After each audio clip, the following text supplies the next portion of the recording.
What Really Happened with your host, Mike Rivero. The history the government hopes you never learn. Here is your host, Michael Rivero. And aloha, America. Welcome to our show. It is Friday, October 19th, 2018. Thank goodness it's Friday. Thank goodness it's Friday. Thank goodness it's Friday. And we've got a lot of stuff to talk about today. Hour number 3, the lovely Lady Claire will be joining us. The phone lines are open, 800-313-9443. Mike is in our control room, ready to answer the phone, put you on the air with your comments, questions, and opinions. So let's get right on into it. Obviously, the big story right now, and maybe it's the big story because we're being distracted from Yemen and Syria and Afghanistan and all the other things that are going on out there. But it continues to focus on the death of Khashoggi. And Trump has now basically flipped yet again, saying it certainly looks like Khashoggi is dead. The consequences will be severe. And now Great Britain has waded on into this, saying that the evidence suggests the Crown Prince ordered Khashoggi killing. This is from a former head of MI6. Now, people are asking, who would benefit? Who benefits from the Khashoggi assassination? Well, Khashoggi had a lot of people who were concerned about him. He was an avowed champion of the Palestinian cause. Of course, he would be considered an enemy of Israel. Khashoggi was writing exposés on KSA, and especially about the naked tyranny of Saudi Crown Prince Mohammed bin Salman. So he was a feared opponent of Riyadh. Now, Khashoggi was a deep intelligence insider. We had guessed that correctly. Direct ties to the CIA. He's a known contractor, Mossad, MI6, and the Saudi General Intelligence Directorate, which meant he had all these state secrets and was being perceived as a loose cannon. Now, Khashoggi was closely associated with Prince Turki, who was the director of the Makhbarat, the Saudi state intelligence apparatus, and it's quite likely that whatever Prince Turki knew about Saudi Arabia's involvement in 9/11, so did Khashoggi. And it may be that the Saudi Arabia government did not trust him to keep that secret much longer. And Khashoggi was becoming more and more unpredictable after the arrest and detention of so many Saudi Arabian princes, generals, and VIPs by the Crown Prince. He was known as the one progressive journalist and covert intelligence operative who could be counted on to plead their case in the court of public opinion, which he did. When we were getting all the reporting about how all these VIPs had been rounded up and literally held for ransom by Crown Prince Mohammed bin Salman, a lot of that came from Khashoggi. And apparently he was also very concerned about the extreme rightward shift into Wahhabism that was being advocated by Mohammed bin Salman under the shield, the claim of liberalizing Saudi Arabia's image. And he knew well that Mohammed bin Salman would say one thing, but then act in the opposite manner. The savage war on Yemen, the siege of Qatar, again, back to the mass arrests, the uptick in beheadings, and so forth. So there's a lot of different reasons and a lot of different people who would want him dead. But given that Khashoggi was done inside the consulate, it's too obvious and heavy-handed. And I think the real agenda here was to, first of all, get rid of an inconvenient individual, but use that to also get rid of Crown Prince Mohammed bin Salman. And there's more and more indications that that is, in fact, what's going on. Secretary of State Mike Pompeo has told Crown Prince Mohammed bin Salman that as first in line to the throne, that the responsibility for the disappearance of Jamal Khashoggi has to be his. And even if you're blameless, the blame falls on you. Shades of Kavanaugh here. The French daily Le Figaro published a story that reports the Saudi royal family is actively considering a replacement to Crown Prince Mohammed bin Salman. And so there it is. Now, another story that came out a few days ago, 7 of the 15 men suspected of being involved in this operation to kill Jamal Khashoggi belonged to Crown Prince Mohammed bin Salman's personal security and protection detail. Now, maybe they were sent there by the Saudi family to lay another trail of evidence to make it look like Mohammed bin Salman. I mean, if Mohammed bin Salman did this himself, if he really gave this order, why do it in the consulate? I mean, look at the backlash that this has provoked. And now, Mohammed bin Salman is many things. Claire calls him the butcher of Yemen. I don't think he's stupid. There's something that just doesn't fit right. I think he's being framed. I think the Saudi government decided to get rid of Khashoggi because he was an annoyance and a threat and a danger, and then used that to put pressure on Crown Prince Mohammed bin Salman to step down. So we're going to do a shout out now to our on-air affiliates who are just now rejoining our network. And another reason I think this is a deliberate operation is just how much media attention has been given to this story. Journalists get killed around the world on a daily basis. Look how many journalists Israel has killed down in Gaza. The corporate media doesn't even bat an eye. But on this one, big top story day after day after day after day. It's being made into an issue for a political reason. Now, questions are continuing to swirl around this alleged audio recording that Turkey says they have of the actual torture and assassination taking place inside the Saudi consulate in Istanbul. And it turns out claims that copies have been sent to the United States were fake news. Turkey's foreign minister announced earlier today saying, no, nobody has gotten copies of the tape, just take our word for it.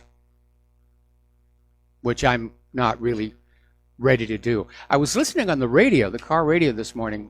Claire and I had to do some shopping, and they were talking about this story about how investigators were now going into the Saudi consulate in Istanbul to run DNA tests to see if they could find DNA for Khashoggi. And my first reaction is, that's completely and utterly pointless. We know the man was in there. It was caught on video. So, another interesting aspect of the story that has a lot of people concerned is, of course, the resignation and departure of the Saudi consul, who, as the man in charge of the consulate, would certainly have been responsible and certainly aware of what was going on underneath his roof. So he would be a valuable witness. But now he's gone. And nobody's really sure where he is.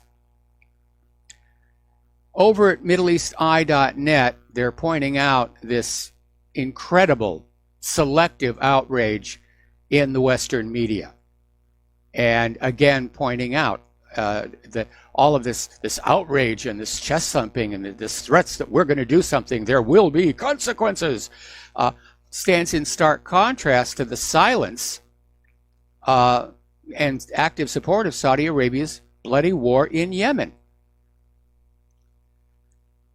And I'm not diminishing the death of Khashoggi. If he was tortured and murdered inside the consulate, it is outrageous behavior. But so is what's going on down in Yemen. Okay. Meanwhile, back here in the United States of America, the rhetoric is advancing. Lindsey Graham was out there saying we need to sanction Saudi Arabia until Crown Prince Mohammed bin Solomon steps down.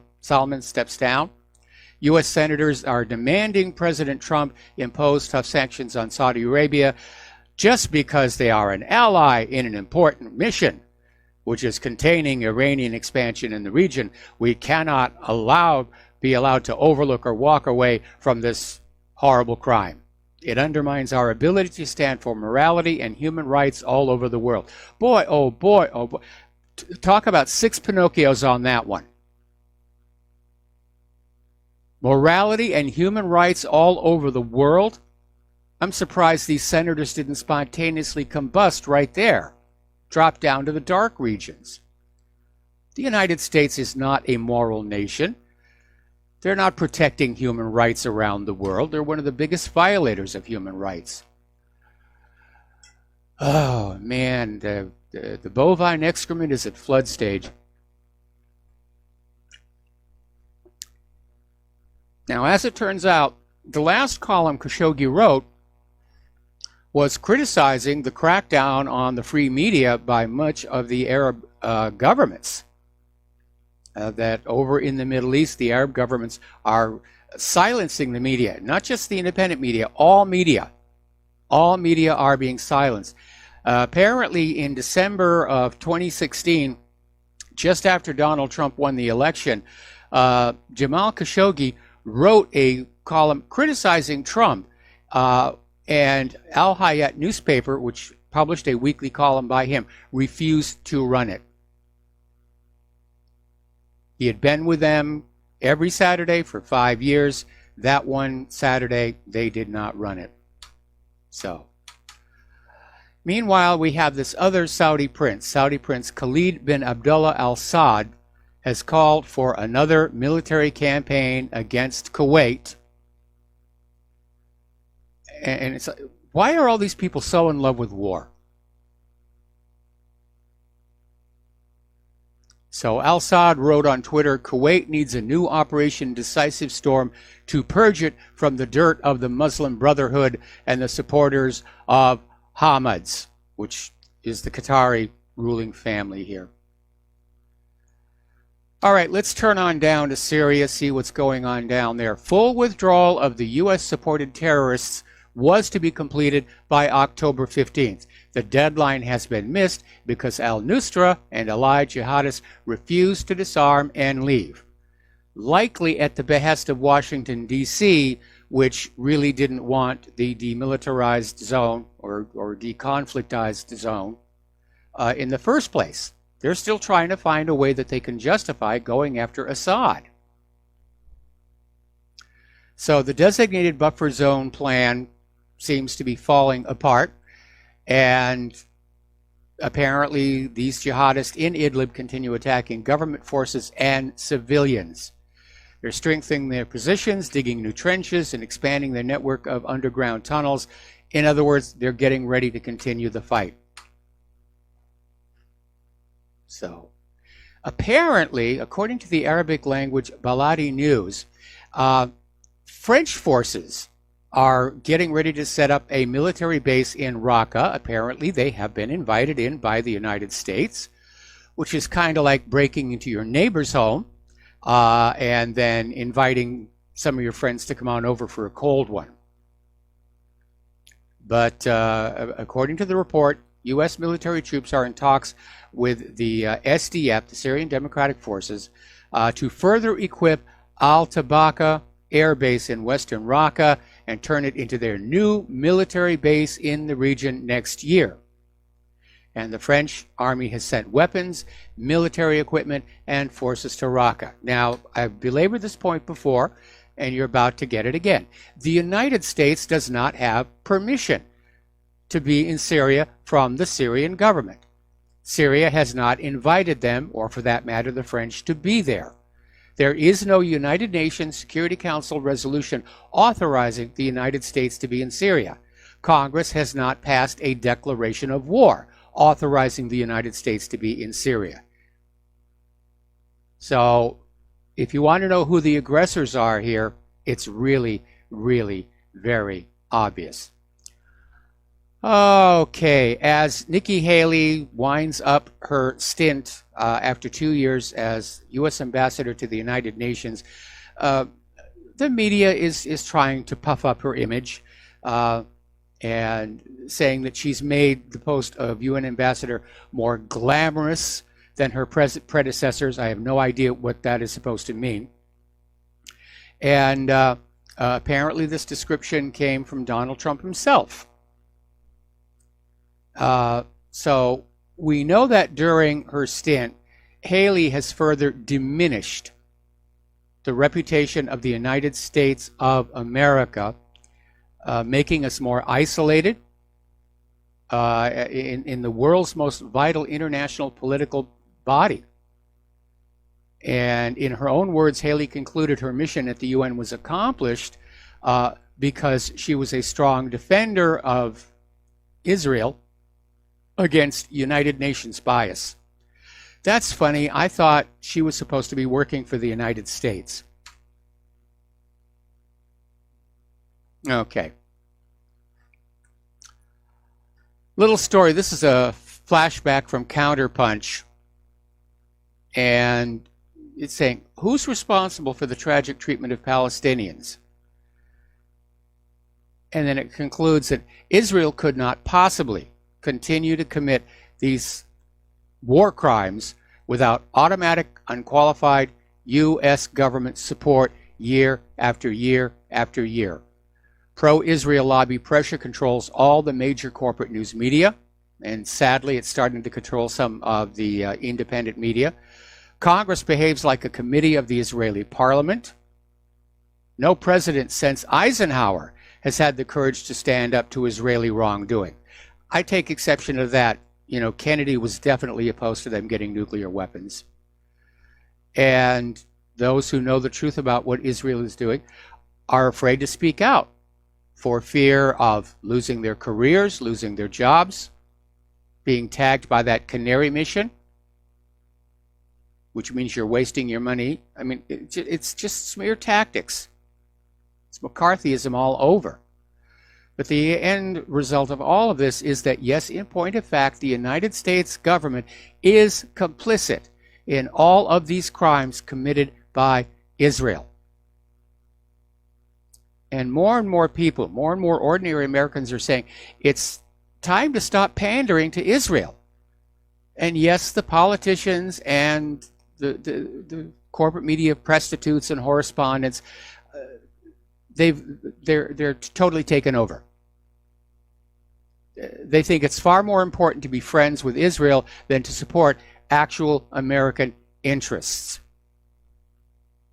And we really do need people in the government who are willing to stand up and take this government back from foreign puppet rule. Meanwhile, up at the International Criminal Court in The Hague, they have sent their sternest warning yet to Israel regarding the Khan al-Ahmar dispute and the fighting with Hamas. And Chief Prosecutor Fatou Bensouda issued an unprecedented statement saying he's been following the planned eviction of the Bedouin community of Khan al-Ahmar in the West Bank. Evacuation by force now appears imminent, and with it the prospects for further escalation and violence. It bears recalling, as a general matter, that extensive destruction of property without military necessity and population transfers in an occupied territory do constitute war crimes under the Rome Statute. So the ICC is making noises that they may hold Israeli officials to account. And thankfully, the United States does not have a veto over the International Criminal Court. Okay, we're going to take a break here for some commercials. We'll be back with more news after these few words. Aloha, America. Welcome back to the show. And yes, Khashoggi remains the top story. We're being conditized. And apparently, Turkish authorities are now saying that they're searching a particular area of the forest outside Istanbul where they suspect, pardon me, Khashoggi's body has been disposed of. So, again, I don't know who did this, but I think Crown Prince Mohammed bin Salman has been set up. They want to get rid of him without going through the mess of having an assassination here. All right, getting on back down to Israel and Palestine. Donald Trump keeps talking about his deal of the century between Israel and Palestine. The full details still have not been made available, but certainly Israel is starting to implement what they see as their side of the deal, entrenching apartheid rule over Palestinians.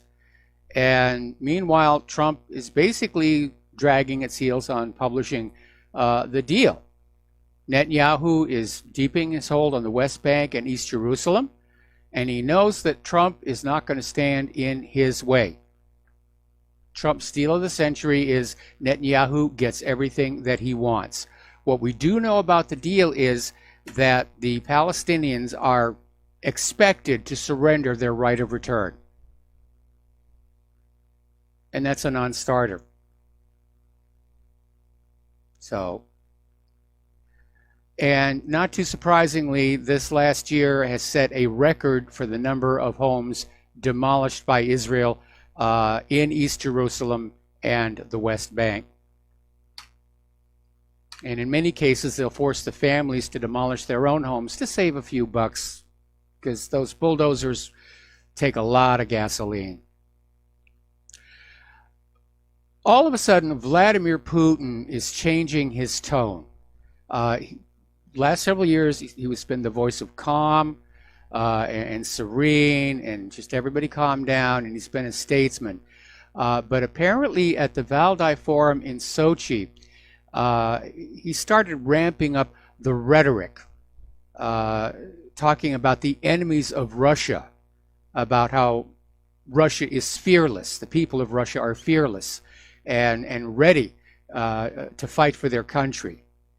And basically addressed the Crimea issue again. Said, Crimea is ours, we're not going anywhere. And why is it ours? It's not because we came and grabbed. And he basically reiterated the story about the referendums, which has actually went down. But the U.S. refuses to recognize the referendums, and so by default, Russia stole Crimea. And as I pointed out before, that's like a guest at a wedding refusing to recognize the bride's right to marry that particular groom. Therefore, by default, the groom has kidnapped and raped the bride. That's the way people in government tend to think here. Putin also issued some advice, I guess we could call it wise, not to emulate Georgia's Saakashvili. And it's a reference to when Saakashvili attacked the self-proclaimed Republic of South Ossetia back in 2008, which went very, very badly for Saakashvili. He wound up losing vast territories. And so Putin is telling Poroshenko, be very careful about trying to invade the eastern Ukrainian republics. Be very careful about especially trying to invade Crimea, because you may actually wind up with less than what you have right now. Over in Korea, finally a little bit of good news. South Korea and the U.S. have canceled another major military exercise this year.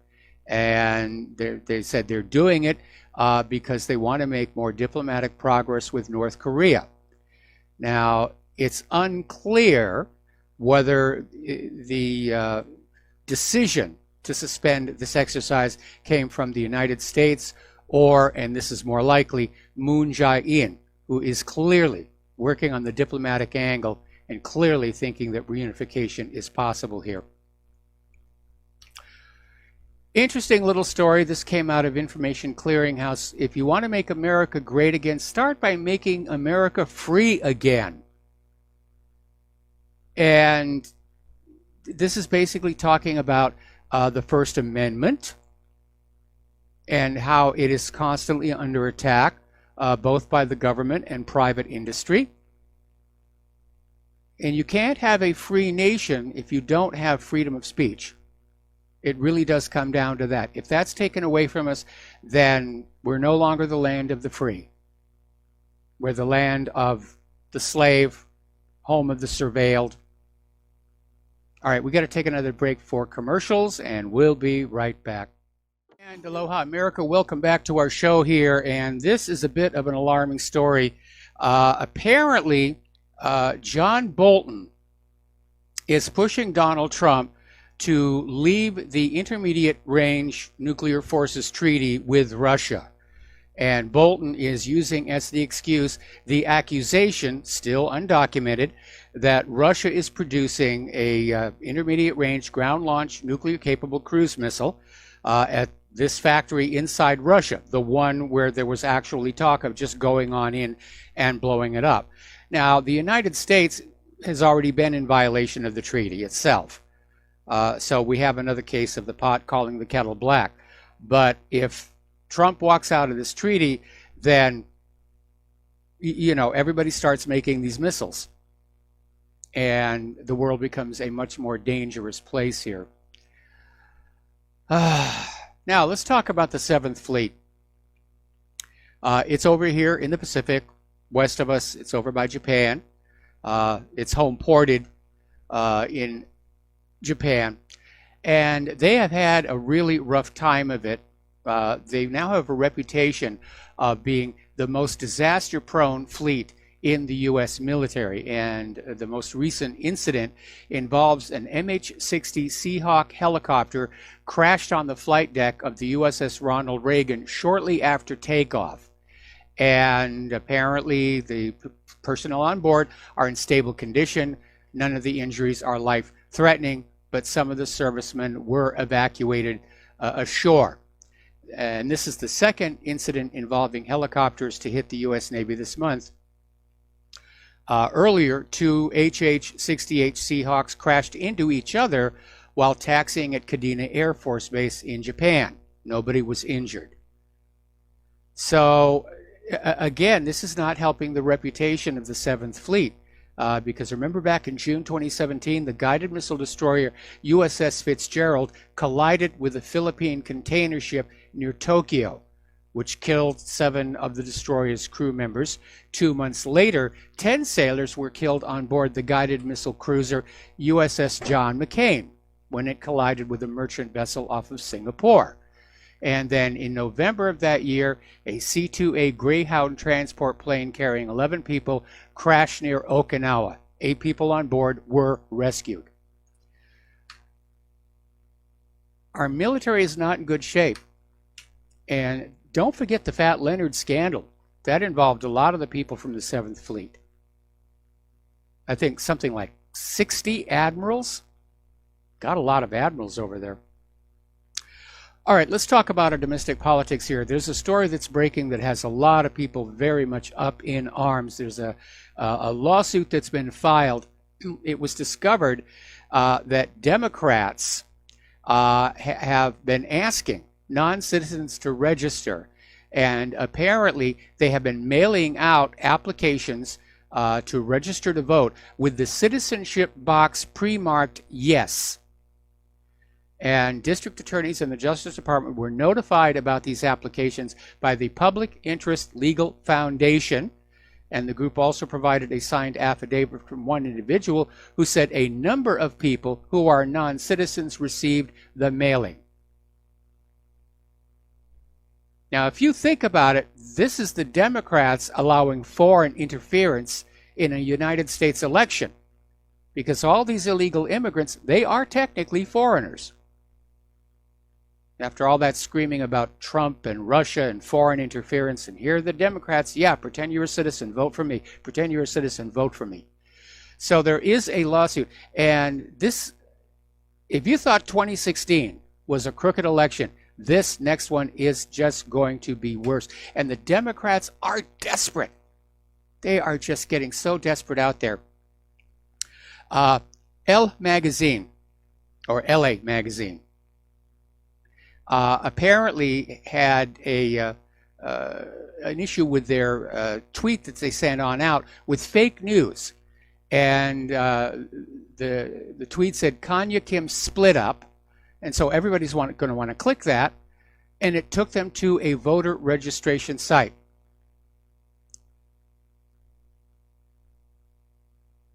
And I understand the Democrats want to get a lot of people registered to vote, but you know something? Just because they're registered doesn't mean they're going to be motivated to go on out on election day.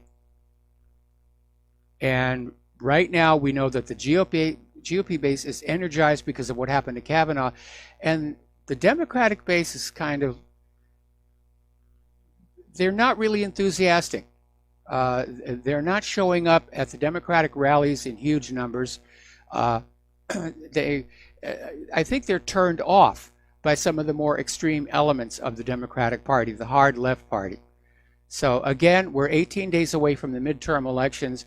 Both sides are predicting landslide victories, but my gut is telling me that the Democrats may be in for a nasty surprise. Over at the White House, reports are coming on out that apparently John Bolton and John Kelly got into a profanity-filled shouting match just outside of the Oval Office. And this happened yesterday, actually. And the fight was so bad that a lot of the White House staff wondered if one of the two men might immediately resign. That did not happen. Pardon me. But apparently there's a lot of stress and tension inside the White House, and apparently Chief of Staff John Kelly and John Bolton do not like each other. I wish Bolton would resign. He's a threat to life on Earth.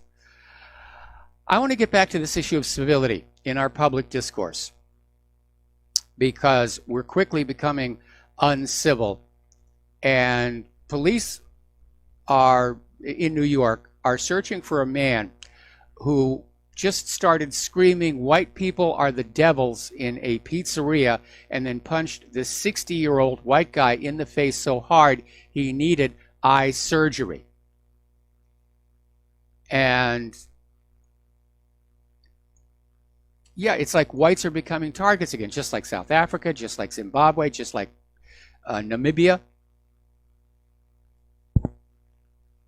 White heterosexual males are becoming an endangered species on college campuses. They're terrified to be any place where some woman could say, oh, he assaulted me. On some college campuses, the accusation alone is enough to get you kicked out of school. No proof required. No proof whatsoever. It's really out of control here. Let me check something here real quick. Oh, we do have callers on the line. I'm sorry, my Twitch screen froze. Let's go to Dave in Missouri. Aloha, Dave. I'm sorry I made you wait so long. What's on your mind? No, dude, I mean, you went through so much so fast just now. So Bolton and Kelly, what a joke. I mean, wouldn't you have loved to have been a fly on the wall? I mean, come on. That's gorgeous. Bolton's got to go. This whole neocon thing has got to go. Oh, let me back up. Hi, Mike. Hello, Claire. Amy and I send you our love. RBN listeners, we love you. I started out with a different topic, but you went through so much news that my head kind of spun. And so so it did. If it'll make you feel better. I want to come back. It does. It does. It's so fast. But I want to come back to Putin, because, you know, he's been the only statesman really in our generation who has actually shown to be a man of his people. I mean, maybe I'm wrong. I mean, show me somebody else. But, you know, Putin has stood in the face of all this, all the Western diatribe and just persecution. I mean, this has been ridiculous, and he has stood strong for the Russian people. Now, Amy is half Ukrainian, half Lithuanian. Okay. She is first generation American. Her folks came here. Actually, it's a weird story, but Hitler saved her family from Stalin. If you didn't die when Hitler was invading you, Stalin killed you on the way out. and Hitler actually did save hundreds of thousands of Poles, Czechs, Latvians, Romanians, blah blah. He really did, and he got them to the Western Allies, and they had a choice. Her mom and dad, Amy's mom and dad, my wife, dear precious lady, Australia or America. They came to America, and ultimately, didn't speak the language, raised 6 children, have a 1,000-acre farm here in Texas County. They're 98 and 94. Amy, I've had to give up my wife because it was either a nurse or somebody, and Amy's the baby, so I gave up Amy for the moment to take care of the olds, to keep them in their farm, but it's an only American thing, and this is, well, maybe it's not only American, Mike. No, you could tell me that. No, it's not just an American thing. I mean, in the age where I was growing up, it was very common for intergenerational care. Care for the elderly wasn't just automatically shopped out to an old folks' home. That kind of is more of a recent trend. Well, that's not what I was really. That's not what I was really referring to. But to come to a foreign country, not speaking the language, and over 60 years of work, being able to produce, being able to provide a 1,000-acre farm for the generations to come. Now that's kind of weird. I don't know where else you're going to do that. Well, right? That's a great success story. But the dude planted trees. Mom, she worked at the school. This wasn't that hard to do. And so this is really what I wanted to talk to you about. From rural Missouri standpoint, on this whole confusing, never-ending diatribe of just garbage that comes through television. Most of it all leftist. All just turned against our future, against our past, against our present. So from a rural point of view, so we just opened up a brand new barber shop here in Licking, Missouri. Now, Licking is a town of about 1,200 people. It has no economic base, but everybody here is like grandfathered in, This is old school America. These people are farmers. They're awake before the cock can crow. They work till after sundown when they can't. They produce their own vegetables. They make their own meat. We all have cattle. Now this is lost too much. This is how we all come about, right? Where you had a garden, where you had a farm, where yes, this is how it all come. You had chickens, you had beef. This is how it all comes. And you had the best beef. We were self-sufficient. Yes. Now we're dealing. You had a well with a government whose official policy is to keep us dependent on government-provided services, on government-provided food, on corporations, because dependency on GMO produce, fluorified water. I get it. I understand, but I'm in a place where that still doesn't happen. There is still places in this world where people do take care of themselves, their families, their children. They get up before daylight. They work till after dawn. They provide their own meat. They grow their own vegetables. This still happens. And excuse me, I have to cough. Yeah, mostly in the heartland, not along the coast so much, but definitely, in the middle of the country. No, you can't get anywhere near the city. Dave, I need you to wrap up because I got another caller who's been waiting a very, very long time I need to get to. Okay, one last point.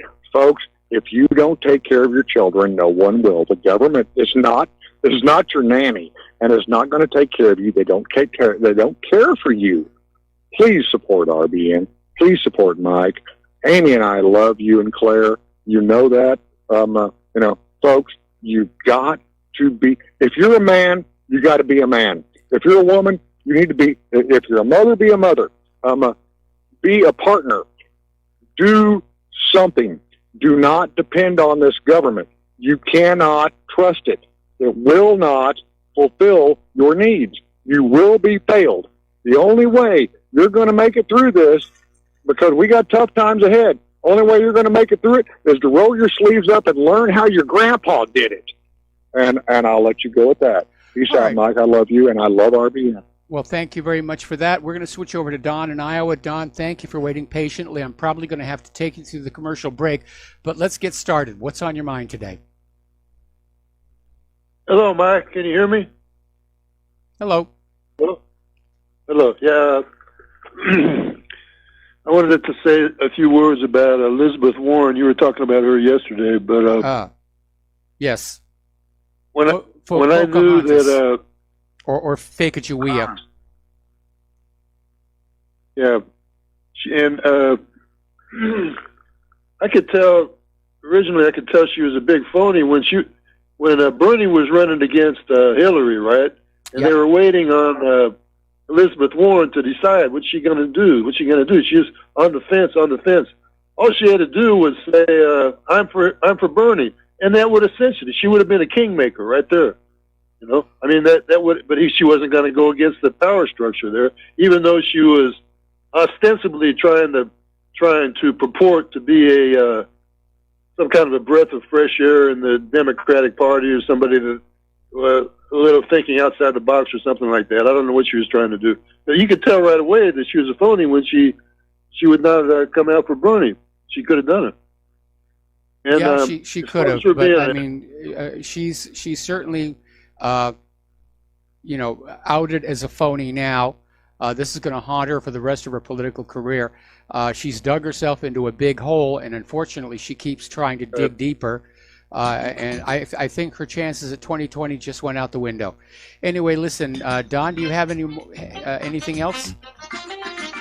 Yeah, I have a little bit more. All right, then stay on the line. I'll come right back to you after these commercials. Aloha, America. Welcome back to our show here. The phone lines are loading up here, and we're still talking with Don in Iowa. And Don, what else have you got on your mind? Yeah, a couple more points. For one thing, Elizabeth Warren grew up in the middle of Oklahoma. A lot of people down there are Indian. They know exactly what tribe they're from, where they're from, and all this. None of this stuff. Basically, it's none of this stuff. Your grandmother said you have high cheekbones, and you probably part Indian and stuff. And I happened to see one of these snippets on TV where they're trying to defend her. And some guy was saying she's not an Indian, she's less than 1,000th Indian. And so the lady came back and tried to defend Elizabeth Warren. She says, she should not listen to her mother, who told her she was an Indian. So then if you're trying to go ahead and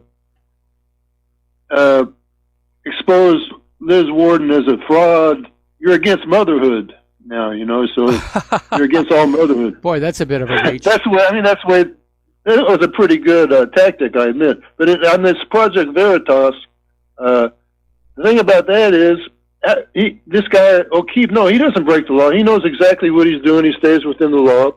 And he'll catch these workers when they're half drunk or something. But the thing about it is, these workers work to vent. They know they have a horrible job. They have to work for, no, they don't really do it. They do it for a paycheck. And they have to tell somebody about what a bunch of garbage it is. They're basically disgruntled workers, and that's why they admit this stuff to Project Veritas. Okay, I'll let you go now, Mike. Thanks. All right, thanks an awful lot here, and we're going to switch over to Ken in Fort Worth. Aloha, Ken. Welcome to the show. What's on your mind? Yeah, Donald Trump said somebody told him he ought to suggest that he ought to apologize to Pocahontas. He says, yeah, the real one. Yeah, maybe. And yeah, there's no apology. There's no apology warranted here by Donald Trump. You know what Trump ought to do is get himself a nice big table, draw a line down the middle, and she can sit on one side with her donkey, and he can sit on the side with his elephant, just like over North Korea, and he can write out a check for the same percentage to him that she was. That's only fair. Yeah, I mean, supposedly Elizabeth Warren was demanding $1 million for charity. Well, if she's only 1/1000th Native American ancestry, then Trump's check is only for $1,000. I'm sure he's greatly relieved. Right. Also, the New American Magazine has a Freedom Index, and some time ago, Cruz got 98, something 95, something like that, and Warren got 0. Yeah. Does that give you an idea? Does that give you an idea how bad she is? Well, it's amazing that there are so many of these politicians that everybody knows they're bad, and yet somehow they keep getting reelected. Yeah. You'd think they would kick out Pelosi and Frankenstein, wouldn't you? Absolutely. Anyway, Ken, do you have anything I'm more? gone. Do you want me to hold you over the break? Okay, we're going to take a break for station identification. And aloha, America. Welcome back to our show, and we're going to, this is hour number 2. The phone lines are open, 800-313-9443. We're going to go right back to the phones to Frank in London. Aloha, Frank. Welcome to the show. What's on your mind? Yeah, hi, Mike. I just wanted to ask, is the Democrats, do they have some kind of mission to commit political suicide? Because you have these two idiots. One wants to investigate the investigator because she was exposed, and the other lady who claims she was American Indian, and she's still sticking to it. It's almost unbelievable. These people realize that the world right now is looking at American politics as some kind of a sitcom. Yes. It's just crazy. I mean, okay, forget what comes out of Donald Trump's mouth sometimes, but the Dems, there seems to be 10 times worse. People shouting, screaming. There's no logic in what they're saying, advocating and encouraging violence. It's a joke, and you have these people blatantly lying, and you have this other one, a New Jersey senator who was, I think he was indicted for having sex with minors in the Republic of Dominican Republic or something like that. I mean, it's really out of control. It's really gone. It's almost like we are in the twilight zone in American politics right now. Well, I liken it more to the decadence of Imperial Rome when it was all starting to fall apart back then. And, Correct. Yes, a lot of it had to do with their using lead vessels for food and drink. We know what lead exposure does to the brain. But yeah, I mean, you had Caligula made his horse a member of the Senate. Things like that were going on. And it was... we're seeing excesses today, again, including the violence and the corruption and the general bad behavior. And part of the reason is because the politicians have succeeded in breaking free from the voters with all the election fraud. And I'm very disappointed in Donald Trump for shutting down his Election Integrity Commission and turning it over to the Department of Homeland Security, because I haven't seen the Department of Homeland Security do much more than walk around and say, oh, we're going to make sure the electronic voting machines are secure, which we already know they're not. The internal software is already set up to cheat. Yeah, that's right, and I think it's on his behalf. I think that's some kind of either naivety or stupidity. I'm not sure which one to choose there, but it's silly. He should have secured that and made sure that there is no cheating, because these people, I realize now, there is no level. The blatant lies, and what's even worse, what I think is even more dangerous, is the stupidity of the lies. These people seems to be these people, they're not intelligent. If you look at their behavior, I mean, people keep seeing these people on the TV all the time, and they're probably assuming that these people are intelligent. I beg to differ. They're not, and their stupidity and their subterranean mindset is being exposed on a daily basis. How these people got there, I really don't know. Well, they're unscrupulous, they're ruthless, they're sociopaths, they're very, very good liars, and they're willing to basically sell out the government and the American people to their financial backers. And so the Capitol building in Washington, D.C. is basically like a giant shopping mall for corporations to come on in and buy politicians. Wow. Well, let's just hope the alligators and the crocodile get rid of each other, and or the hippos come and clear them out. Well, That's all I can say. I have a different view. I think we're headed for a Soviet Union-style collapse, and what the American people need to be ready to do is stand up and say, we will decide what is going to be the next government of this country. And we go back to the Constitution, and the first 13 amendments, I think, would be a good start there. Anyway, Frank, thanks an awful lot, and we're going to switch over here to Drag in China. Aloha, Drag. Welcome to the show. What part of China are you in? I am in Ningbo, Mike. How are you? I'm doing fine here. The reason I was asking is my father was raised in Shanghai. I am 3 hours south of Shanghai. It's where I stay when I'm here. Okay. But one of the things I want to talk about before we get started is, Mike, one of the things I've watched with President Trump is I don't think he is in control of the military. And if you watch him at his rallies and everything, he doesn't really talk about all of that. But we got Bolton, who has never met a war he didn't like. Pompeo, he's never met a war he didn't like. Kelly, another war hero, and Mad Dog Mattis. And I just really feel like that Trump is letting these guys run rampant, and I can't find anything to prove me wrong on that. What do you think about that? I'm in agreement, and I don't think it's a question of, Trump is being controlled by the military so much as he's simply delegated the military policy of this country to the military, and he's just not all that involved. I'm sure he will get involved the first time there's a major setback, but that hasn't happened yet on Trump's watch.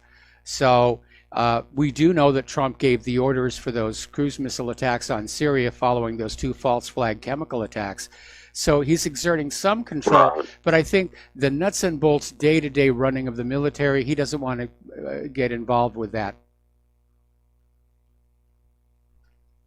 Well, I don't know. I just think that that's run amok right now, and that's just my opinion. But I wanted to throw that out before we got to China.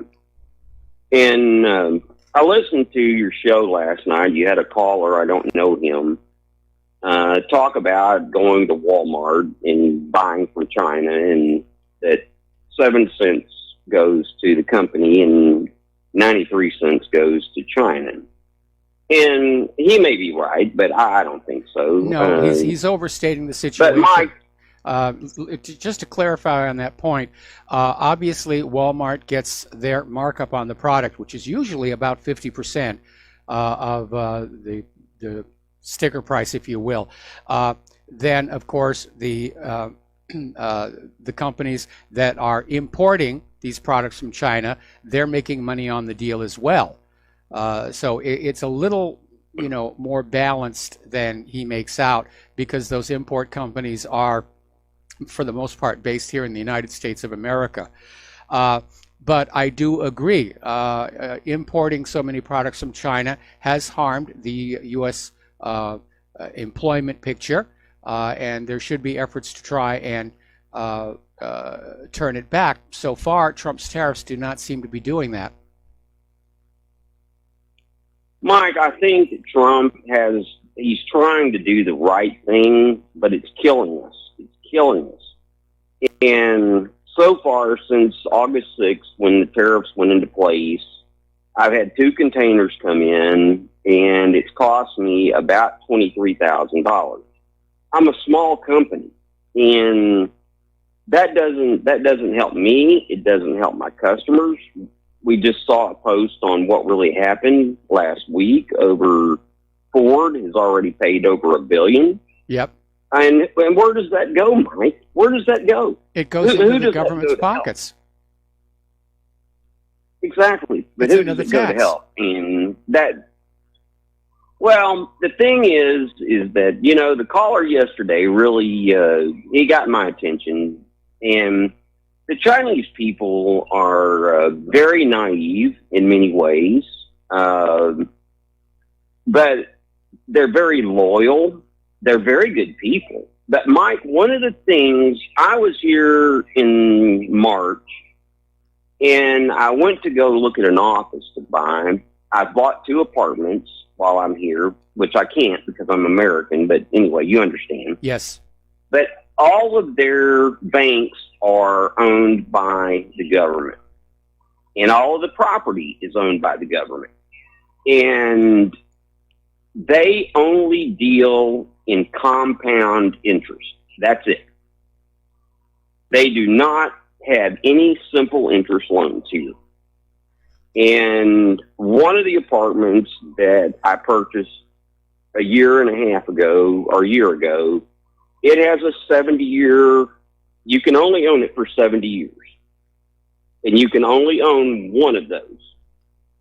Second, there was a second apartment that was bought is a 40-year.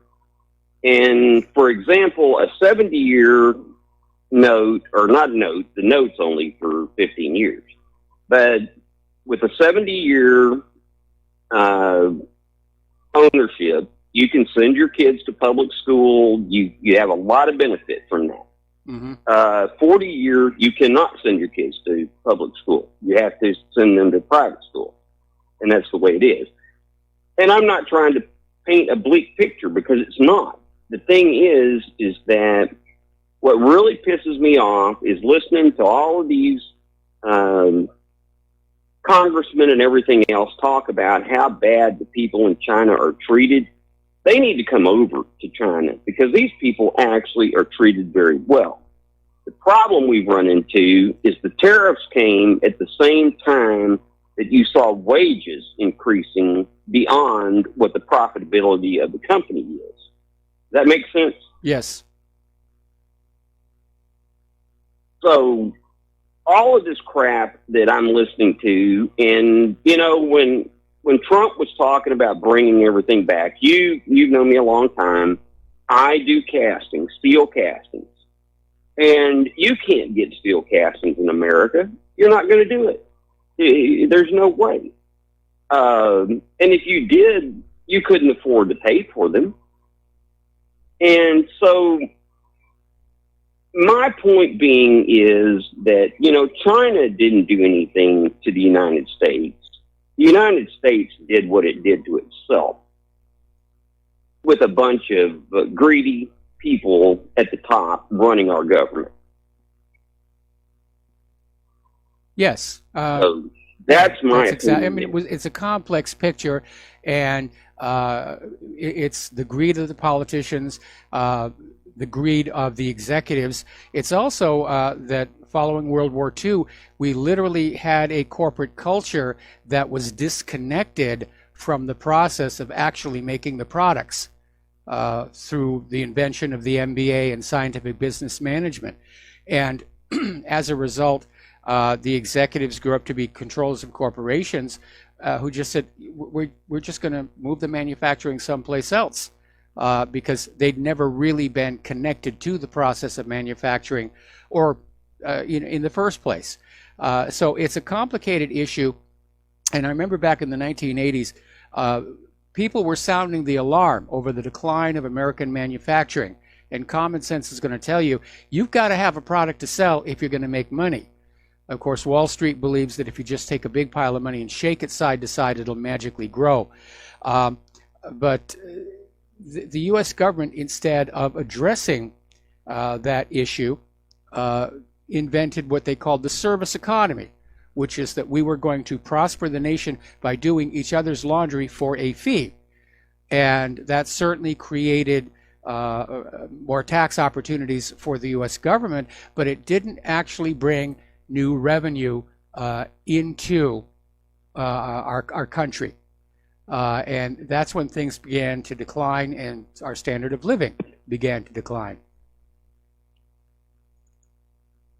Well, Mike, another thing that people need to understand is that, the Chinese don't eat rice every time you turn around. I mean, that's a bunch of crap. Yeah, I know. But if you look at what they've done to their infrastructure, within 2 blocks of me, they are putting in subway systems all over the place. They're what they call the fast train. It's a joy to be on, and we're trying to put one in Texas right now. We've been fighting about it for 20 years, and everyone's afraid of how loud it's going to be. Well, it's not. It goes by and makes a little noise, and off you go. And they have spent so much. Hello? And one of the things that you don't see in China is graffiti, for instance. And I asked one of the Chinese, I said, why don't you see graffiti here? And they said, well, the government asked them not to do that. So they don't do that. And they're not afraid of going to jail. That's a bunch of crap. So, Mike, it's just what I wanted to do was call and dispel a lot of the beliefs about what goes on. They're not locking everybody up. I'm not going to jump up and make a sign to denounce G, but at the same time, in many ways, they are so far ahead of the United States in their knowledge. And I'll talk to you more about it later. I'm working with one of the universities here. They hold 19 patents on a product globally that they have invented. We're not even close. Not even in the same ballpark. Well, I've been looking at China's recent accomplishments in space. And, China's obviously the happening place in terms of not just the economy, but the sciences. I mean, I'd love to be able to visit China someday. Yes. Well, the university I'm working with it's 7 colleges that are nothing but mining and construction, and they're so far ahead of anything that America has. And Mike, when I was at Texas A&M, we talk about the Chinese stealing from us, and one of my professors at Texas A&M went and pulled the German information because of so much of that information that came from Germany, and he pulled the synthetic oil, and he sold that to Mobil in the late 70s, which became Mobil One Oil. It made the university a lot of money.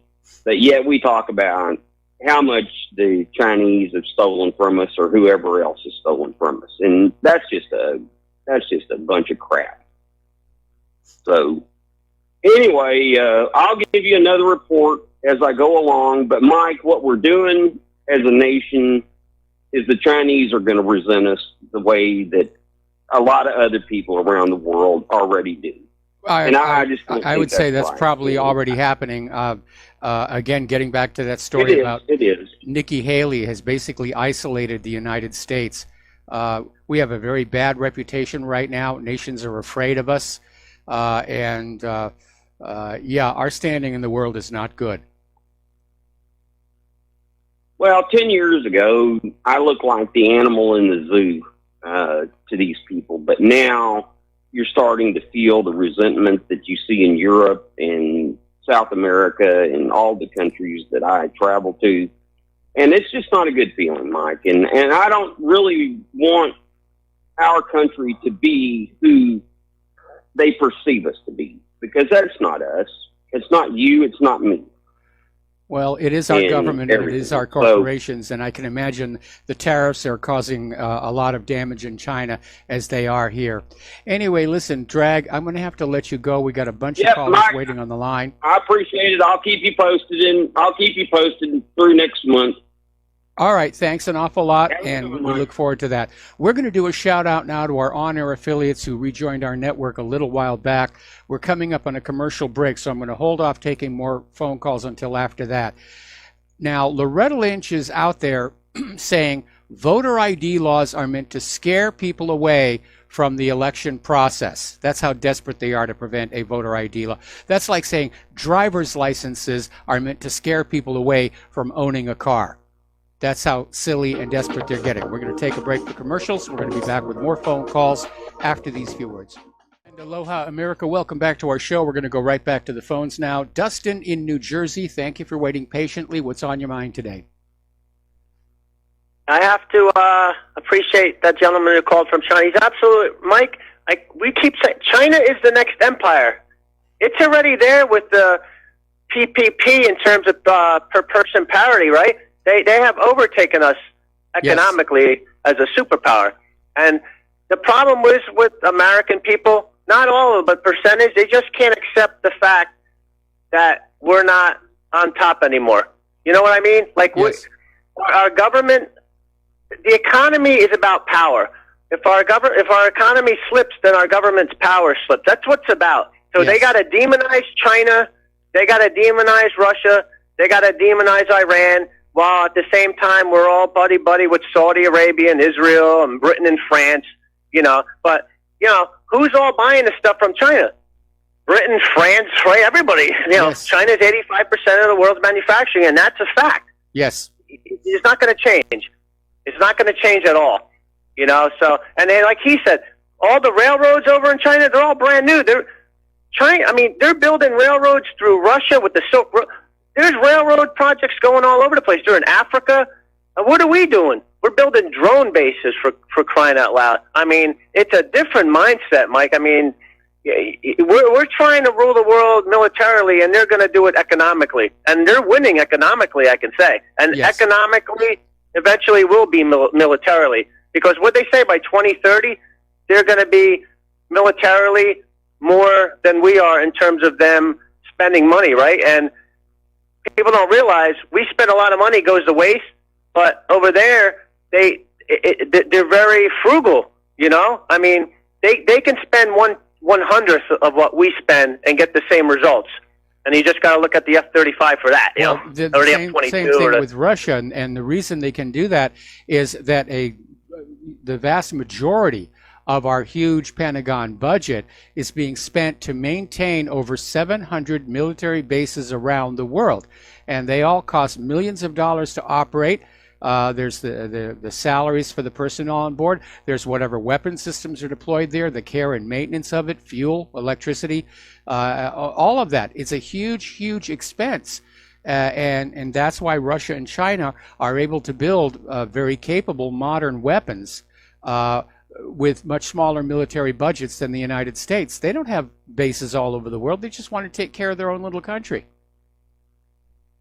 Exactly. I know. That's why I just get angry, because we did the same with the Japanese. We always demonize they're the enemy. It's happening with the Russians or Iranians, you know, the world's biggest state sponsor.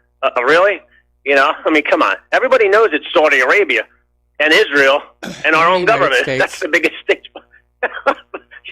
Hey, Mike, I want to switch gears on talking about what Putin said about, you know, the Russians are going to go.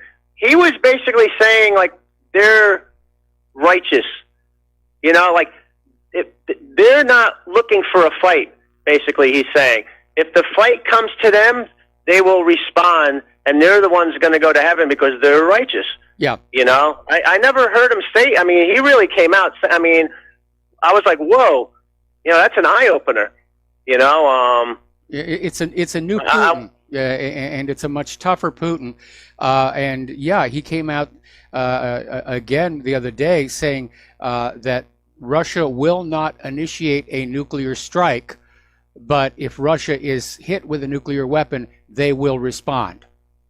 And that, I think, was a clear warning to the United States of America, because if you remember, a while back, Paul Craig Roberts came out and said that some of his friends inside Washington, D.C. were saying there were actually serious discussions going on about a preemptive nuclear attack against Russia. And then I want to switch gears real quick about Israel having tanks on the border with Gaza. But, Mike, today is Friday the 12th, and still no airstrikes into Syria since the S-300. So that tells you something. How long has it been now? It's been going on almost going to be a month. It's been a while, but Israel is flying their aircraft along the Syria-Lebanon border, which means they're trying to evaluate where those S-300s are and look for holes through which they can carry out an attack. But the chutzpah of those people, what gives them the right to even fly into Lebanese airspace? The U.S., anybody, Britain, sending missiles over, Lebanon airspace. They're above the law. That's what it comes down to. They look at them as their side as the righteous ones. Oh, yeah. They're sick, though, Mike. I mean, they're definitely sick in Washington. Israel collectively has this unshakable sense of, as you say, being above the law. The laws for everybody else, and Israel's going to do what Israel feels they need to do for their security, because poor little nuclear-armed Israel is constantly threatened by all these poorly armed Arab nations that surround it. Of course, once again, they're pounding on Gaza, which seems to happen regular as clockwork. Anyway, Dustin, we're going to let you go. We got to take a break for commercials, and we'll be right back with more phone calls. And aloha, America. Welcome back to our show here. We're going to go right back to the phone lines to Al in Nevada. Aloha, Al. Thank you for waiting patiently. What's on your mind today? Hello. Hello. Yes. You mentioned kratom some time back, and I thought I'd try it. And when I got some blood work back, I was shocked. My liver enzymes had gone off the chart. For instance, my alkaline phosphatase, which normally runs about 65 or so, was up over 500, and other markers the same. So I want to issue this word of warning to people who listen to you talk about kratom. I will look into that. So far, this is the first time I've heard any kind of an adverse reaction. I imagine we're going to start seeing more of that, of course, because the pharmaceutical industries want kratom scheduled, so we have to go back to buy the stuff that they're making. And let's be honest here, this being an uncontrolled experiment, there might have been another reason for your liver activity. So we can't absolutely guarantee it's the kratom. Well, I tell you what, I laid off of it, and next time, about 6 months later, it was back to normal. So okay, well, I think I've got it pretty well. I'll look into it. Okay, well, I thought I'd issue a word of warning. All right, well, thanks an awful lot, Al. We're going to let you go there and switch over to Mo in Florida. Aloha, Mo. Welcome to the show. What's on your mind? Aloha, Michael. Aloha. Hello? Yes, you're on the air. Yeah, Michael, I think this, I just got a gut feeling that this mob coming from the south up to our border in Mexico, I think what they're doing, I want to get your thoughts on this, but I think what they're trying to do is force some kind of, response from Trump and the military or whoever, and, some kind of a bloodbath, Kent State type thing, and then they can play this to their base. The Democrats can play this to their base, because it looks like this mob is overrunning, the checkpoints, and they're gaining speed. I obviously, everybody's pretty sure that George Soros types are behind it. Through the border between Guatemala and Mexico, and there's an estimated 4,000 of them. Nobody's really sure, because they're kind of strung out along a very long distance on the road. But again, that may be one of the agendas at work here. The other agenda, of course, is forced blending of all the ethnic groups. The United Nations is insisting that the United States set up a migrant processing center and actually deal with this flood of Hondurans and others as are they legitimate asylum seekers, and if so, you have to let them in. But the system is definitely being gamed, and we're going to be talking about that a little later in today's show, or possibly on Monday, because we're coming up on the time when Claire comes in. All right. Well, I just wanted to put that out there because you know how they are. They want to spark something, and blame Trump. Or I'm not a Trump fan any more than you are, lately. But I think they want some kind of a bloodbath. They want to, they want to spark this. They want to energize their base, the Democrats. Okay, Mike. Thank you. All right. Thanks an awful lot. We're going to let you go, and the phone lines are now clear. So let's get back to the news here. And Representative Meadows and Jordan are very angry with Rod Rosenstein. Apparently, he's due to testify next week, and he has made all of these demands a special format to testify on Capitol Hill. And apparently, House Judiciary Chairman Bob Goodlatte has basically acceded to Rosenstein, and it will be a closed-door transcribed interview. Rosenstein is demanding the interview be private and in a sensitive, compartmented information facility, like a Tempest vault, with multiple Republican lawmakers excluded. And right now, only the House Judiciary and Oversight chairs and ranking members will be present for the grilling. Only 4 people. Now, Democrats are literally on the edge of begging the Clintons to go away. And this article came out of the Daily Beast, and the article said, please get off the stage, make room for new blood, because she's damaged the brand. And of course, the Clintons are starting this 13-city live nation speaking tour, and the tickets are only $750 a piece. I'll bet the price will have dropped by the time they reach the second city. But yeah, Hillary is a problem. The fact that she's talking about running in 2020, a lot of people are concerned about that in both political parties. All right, we're going to take another phone call. Rick in Arizona, aloha. Welcome to the show. What's on your mind? I like 3 quick things, Mike. Just, as far as Hillary running again, that's just the system making sure Trump stays president. Number 2, this caravan is a manufactured story. It's 1,700 miles from Honduras to El Paso, Texas. It's a long ways. And number 3, Eric Stryker, who is a alt-right commentator and writer, and he's really knows what he's talking about. He said that Barack Obama, the first 2 years of his presidency, has deported more people than Donald Trump. So I just wanted to throw that in there.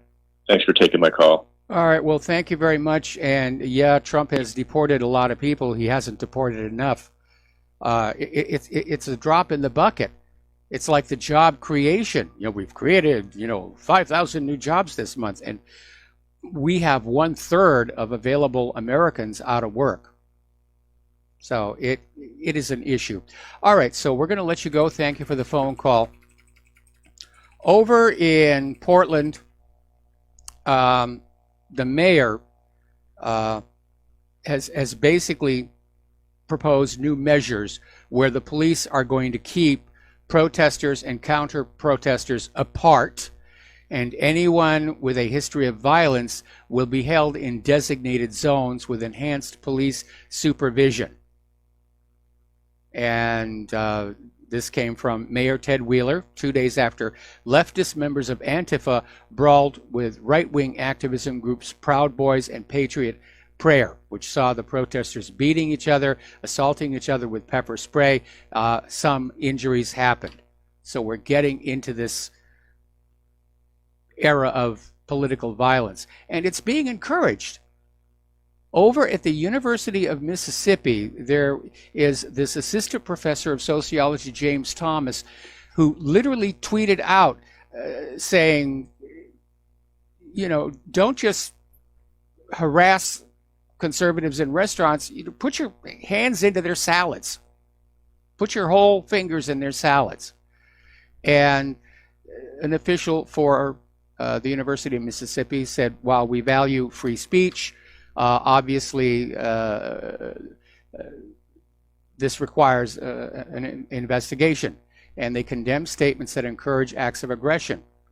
Now, Chris McDaniel, a Republican Mississippi State Senator and independent candidate for the Senate, called Thomas a low-life liberal.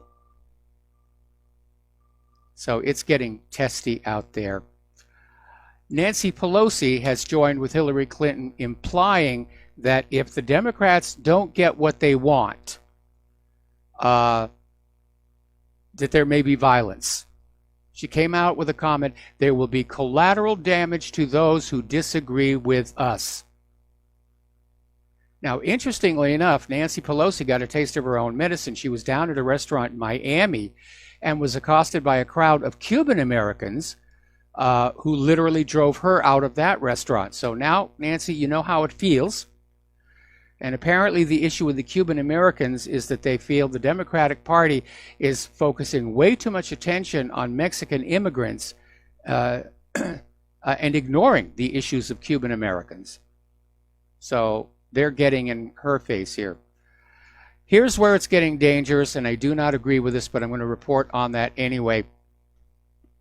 Former Montana Republican Party Chair Will Deschamps Sr. took to Facebook to encourage Trump supporters to bring firearms to the Trump rally in case the protesters show up.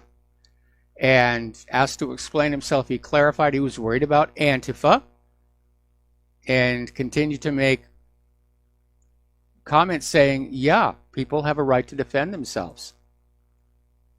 Well, it's kind of a gray area. If everybody's carrying guns, or a number of people are carrying guns peacefully and not causing anything, it might deter Antifa from starting violence. But the possibility of somebody firing a shot to start a melee cannot be overlooked. One of our callers was talking about Kent State. That was actually triggered by an undercover FBI informant who fired a starter pistol. And at that point, the National Guard thought the student protesters were shooting at them. That's when they opened fire.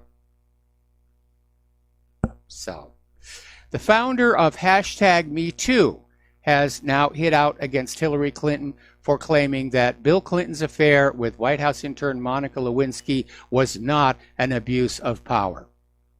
So Hillary's just getting it from all sides. And speaking of getting it from all sides, apparently Claire McCaskill she's in trouble because of the Project Veritas video clips of her campaign staff saying she's hiding her real views from the moderate voters. That her real views on immigration are hard left. She wants total gun control, and the Missouri media is just all over it. And of course, McCaskill is now screaming that Project Veritas be investigated because they did journalism, and we can't have that in this country. Now, over in Ohio, Democratic Senator Sherrod Brown has been hit with allegations of sexual assault. And they are much like the ones levied against Supreme Court Justice Brett Kavanaugh, dating back to the 1980s. And unlike Kavanaugh, the corporate media is totally silent. Not a mention of it. Because he's a Democrat. We don't talk about such things with the Democrats. It's only with the Republicans here. Okay, let's get into the economic news here. The stock market ended slightly in the green, but less in the green than when Friday began. So the trend was still down, but it didn't actually get into the red here.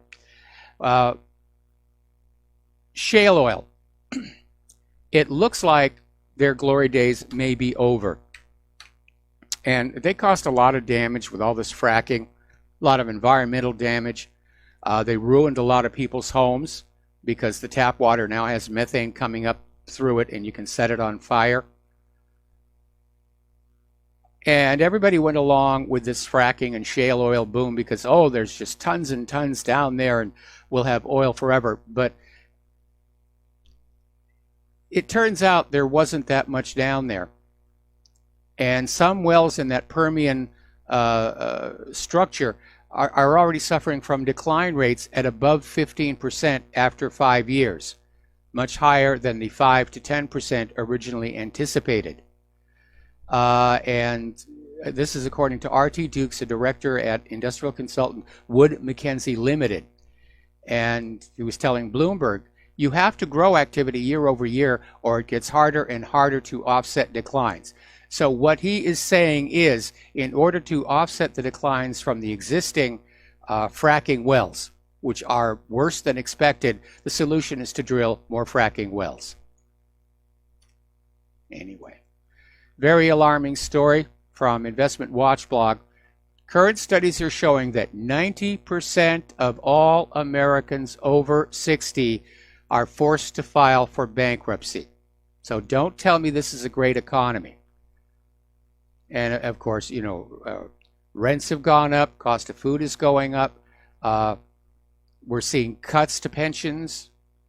Now they're talking cuts to Social Security. The old people are being thrown under a bus, and I say that collectively because Claire and I are over 60, both of us. And we can feel that as far as our current society is concerned, oh, they're old and used up. Who cares about them anymore? We've got wars to fight. Central banks are continuing to increase their gold reserves. They have now increased them tenfold over the last few years. So they definitely know something is going on. Russia and China are preparing to ditch the dollar for their national currencies in trade. And Russia and China are basically going to trade back and forth with each other in the ruble and in the yuan. And Putin is out there saying that it should not be interpreted as an attack on the United States dollar, but it's being done to ensure their security. And they're saying part of the reason they want to de-dollarize is the U.S. tendency to sanction nations that are dependent on the dollar. So the way to evade sanctions is not use the dollar. And he's absolutely right. And we're seeing more and more countries heading in that direction. There's going to come a point, you know, it's a little bit here and a little bit there and a little bit there, but there's going to come a point where everybody's going to say, okay, it's over, and they're all going to drop the dollar.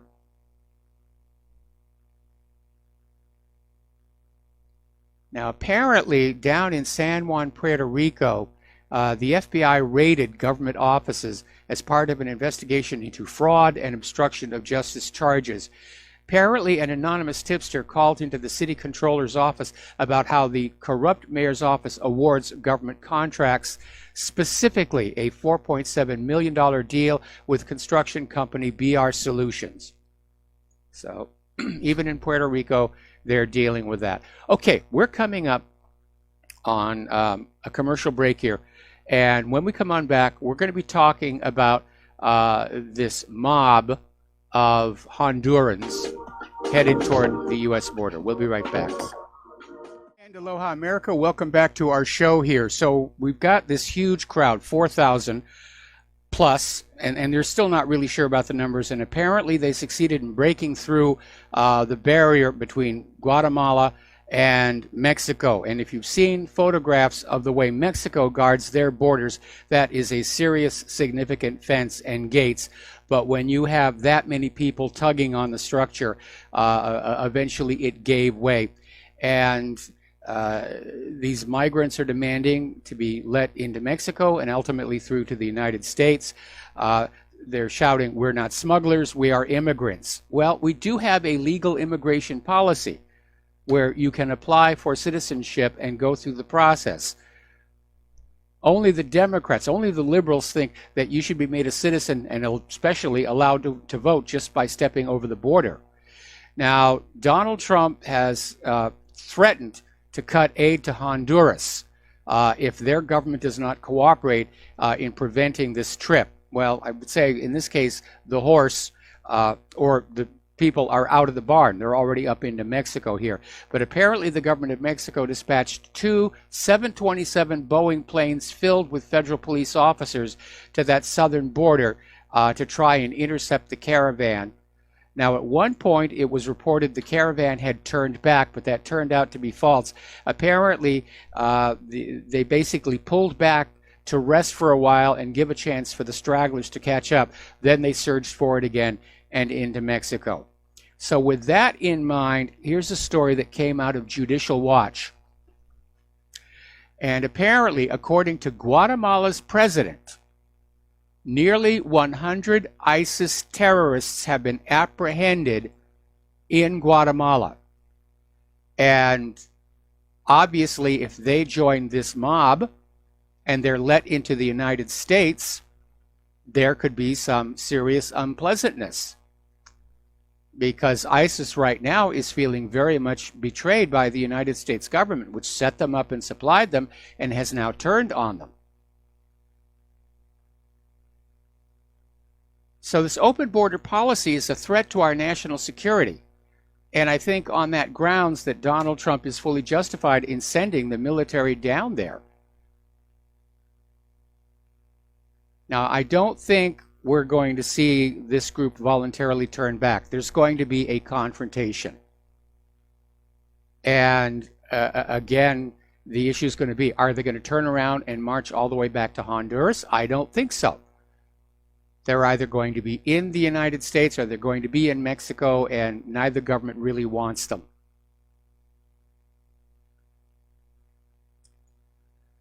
Okay, Immigration and Customs Enforcement has finally captured their most wanted fugitive. Jose Melchor Martinez, a.k.a. Jose Luis Martinez Sanchez, is a Mexican national in the country illegally multiple times. And, basically, he's a sex offender. All right, we're going to take a break for station identification. When we come on back, the lovely Lady Claire will be with us. And aloha, America. Welcome back to our show, hour number 3. And for those of you watching on YouTube, this gorgeous creature sitting next to me is the lovely Lady Claire, who likes to join us in hour number 3 every Friday with her unique perspective on the world. So what's your first story? Well, my first source of irritation. NSA finalizes a $6.7 billion in classified tech contracts. And the details are not exactly out there for us normal mortals to look at. The contracts are called Greenway. And the people who got the grants, AT&T, General Dynamics, and Mantech International in 2016.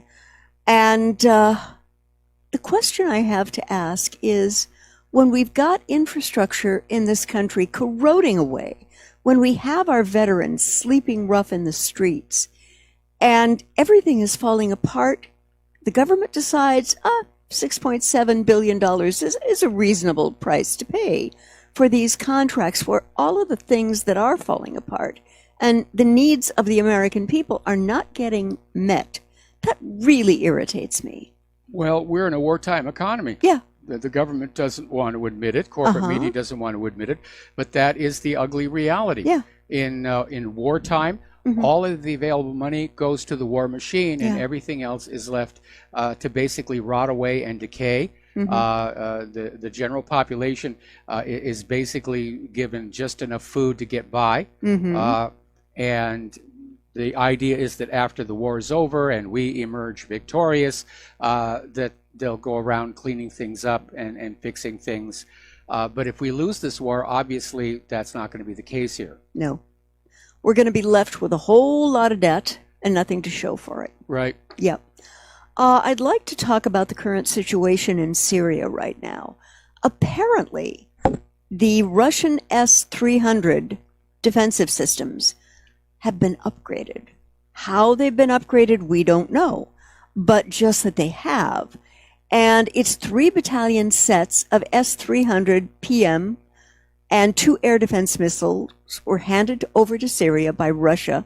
And I think that reads as the S-300 PM2 air defense missile. All right. And it's equipped with a more advanced radar system, improved target illumination and guidance, which is firing radar, and a mobile command post. Now, basically, this underscores what I said when we got that story about how U.S. and Israeli experts were up in Ukraine looking at their S-300 missiles. Yeah. And again, they're looking at the older version. They don't really know what Syria has. Yeah, yeah. And only the specialists who can operate this system are in Russia, the report indicated. Iranians have never operated such systems because the S-300 MPU-2 supplied to Iran is, well, they call it an export version with a simplified circuit and control modes compared to what the Syrians have. Well, I have two issues to raise with that. First of all, I wonder who put out the story that Iranians were manning these S-300 missile sites. And second of all, if the Iranians were trained on the export version and can't handle the version that's in Syria, then the version that's in Syria is the top line, not normally intended for export. State of the art. State of the art. Yeah, yeah. And going on about this, I've heard stories, and I think you've mentioned stories also, that Israel is actually preparing to challenge the S-300 in Syria. Well, yeah, we've been hearing that, and right now there are reports that Israeli warplanes are flying up and down the Lebanese-Syrian border, trying to pretend that this is not a violation of their sovereign airspace, because the Israeli warplanes are just paper thin, you know. They're just really narrow, and they just go right up that line on the map here. No doubt they're trying to probe the defenses, see where the radar systems are, and of course Syria can foil that because these are mobile systems. They can be moved very, very quickly to new locations. But I think that's what's going on right now. We do know that a U.S. drone was observed examining the S-300 sites from above. But again, this is a high-risk venture. Now, there is no question that the S-300 can shoot down the Israeli, or for that matter, the American F-15s and F-16s. The wild card here is the F-35.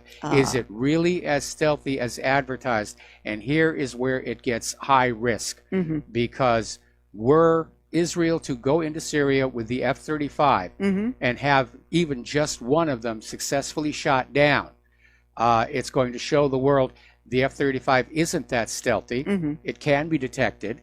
And that, of course, is going to be a sales disaster for Lockheed Martin.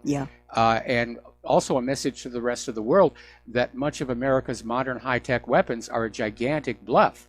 Now, Syria did, in fact, hit one of Israel's F-35s a while back. I remember that, Israel insisted that it was, I think they blamed it on an impact with a bird or something like that. But a few weeks ago, we had that other story where a Russian Sukhoi pilot achieved radar lock on an F-22. Ooh, not good. Not good at all. Not good, yeah. So they may have found a way around stealth. So if Israel goes into Syria with the F-35, there's a lot at stake. Yeah, yeah. And apparently the Trump administration is going to be imposing sanctions on Russian and Iranian companies involved in the reconstruction of Syria. Mike, it gets more strange and more strange. Well, no, because the United States wanted to do the reconstruction in Syria because then American companies get the money. That's the whole point of going into Syria. Smash it up and then sell them a new hospital, a new post office, a new whatever. And instead, Russia's going to get the back end deal. Going back to U.S. politics and sort of focusing on the Middle East, there was an article in Zero Hedge. Bernie Sanders has heard enough. We cannot have an ally who murders a dissident in cold blood. You know, if it wasn't so painfully true that some of our BFFs, or rather, let me rephrase that, our administration's BFFs, are killers, you know, serial murderers who believe that, carpet bombing an entire country is absolutely wonderful. It's just the finest thing to do. And I find it terrifically ironic because not only is Saudi Arabia one of the most horrific disruptors of human life in that neck of the woods, let's talk about Israel, for heaven's sakes, who Bernie Sanders would never lay claim against, even though it is a known fact through Jewish organization, NGOs, and ours, that routinely Israel tortures even children. And they have something called indefinite detention, where if the kid goes in, they might not go out again until they're an adult. I mean, if you think about it, everybody who's marching along that border fence between Gaza and Israel, carrying the Palestinian flag, is technically a dissident. Yeah. And Israel has been killing them by the hundreds. Yeah. It's just so funny how people can consciously leave out some of the other big offenders in various regions. Like I said at the top of the show, there's clearly an agenda here, and I think it is to force Crown Prince Mohammed bin Salman out of the princeship, if you will, and replace him with somebody else.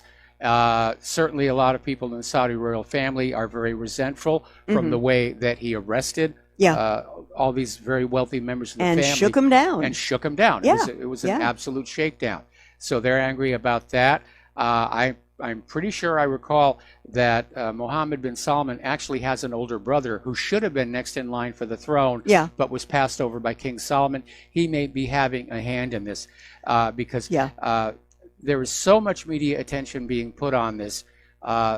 There's an agenda behind it. Oh, yeah. There's and definitely an agenda. Not a word from the prostitutes about Yemen. Not a single word. Not a peep. Where tens of thousands of people have been killed, they've been maimed for life, and the United States is complicit in these Saudi war crimes. Oh, no question about it. Just like the United States is complicit in the Israeli war crimes. Oh, of course. I'm glad the International Criminal Court is finally standing up and saying, Israel, what you're doing, these are war crimes. Hello, And it's very disheartening to me. As most of you know who read the blog or listen to our show, we're not the near side of 30 anymore. I'm pushing 70, and Mike will be a little bit in his mid-60s next year. I'm already in my mid-60s. But if the high side of the mid-60s. If there was a country that said, we've read your posts, come on down, we're going to accept you as citizens, and we don't do this stuff, Mike and I would be very sorely, I don't mean to put words in your mouth, but wouldn't you be very sorely tempted to take them up on an offer like that? I would be. Yeah. And the other thing about the hypocrisy on both sides of the aisle, apparently President Trump celebrated attacks on a journalist by praising the assault of a fellow Republican who body slammed a U.S. journalist last year. I mean, come on. Talk about bad optics. Values. Bad optics. We need to be against torture, against forcibly making someone do something that is not illegal. Well, Trump has been flipping back and forth on this whole Khashoggi situation. At first he was out there saying, if Saudi Arabia did this, there'll be repercussions. Then he was out there saying, well, we're treating Crown Prince Mohammed bin Salman like the Democrats treated Brett Kavanaugh, and he's actually accurate very. on that part of it. Now he's back to talking tough and saying, there are going to be consequences. Well, the one person in this whole thing I have to praise is House Representative Tulsi Gabbard, who represents our state.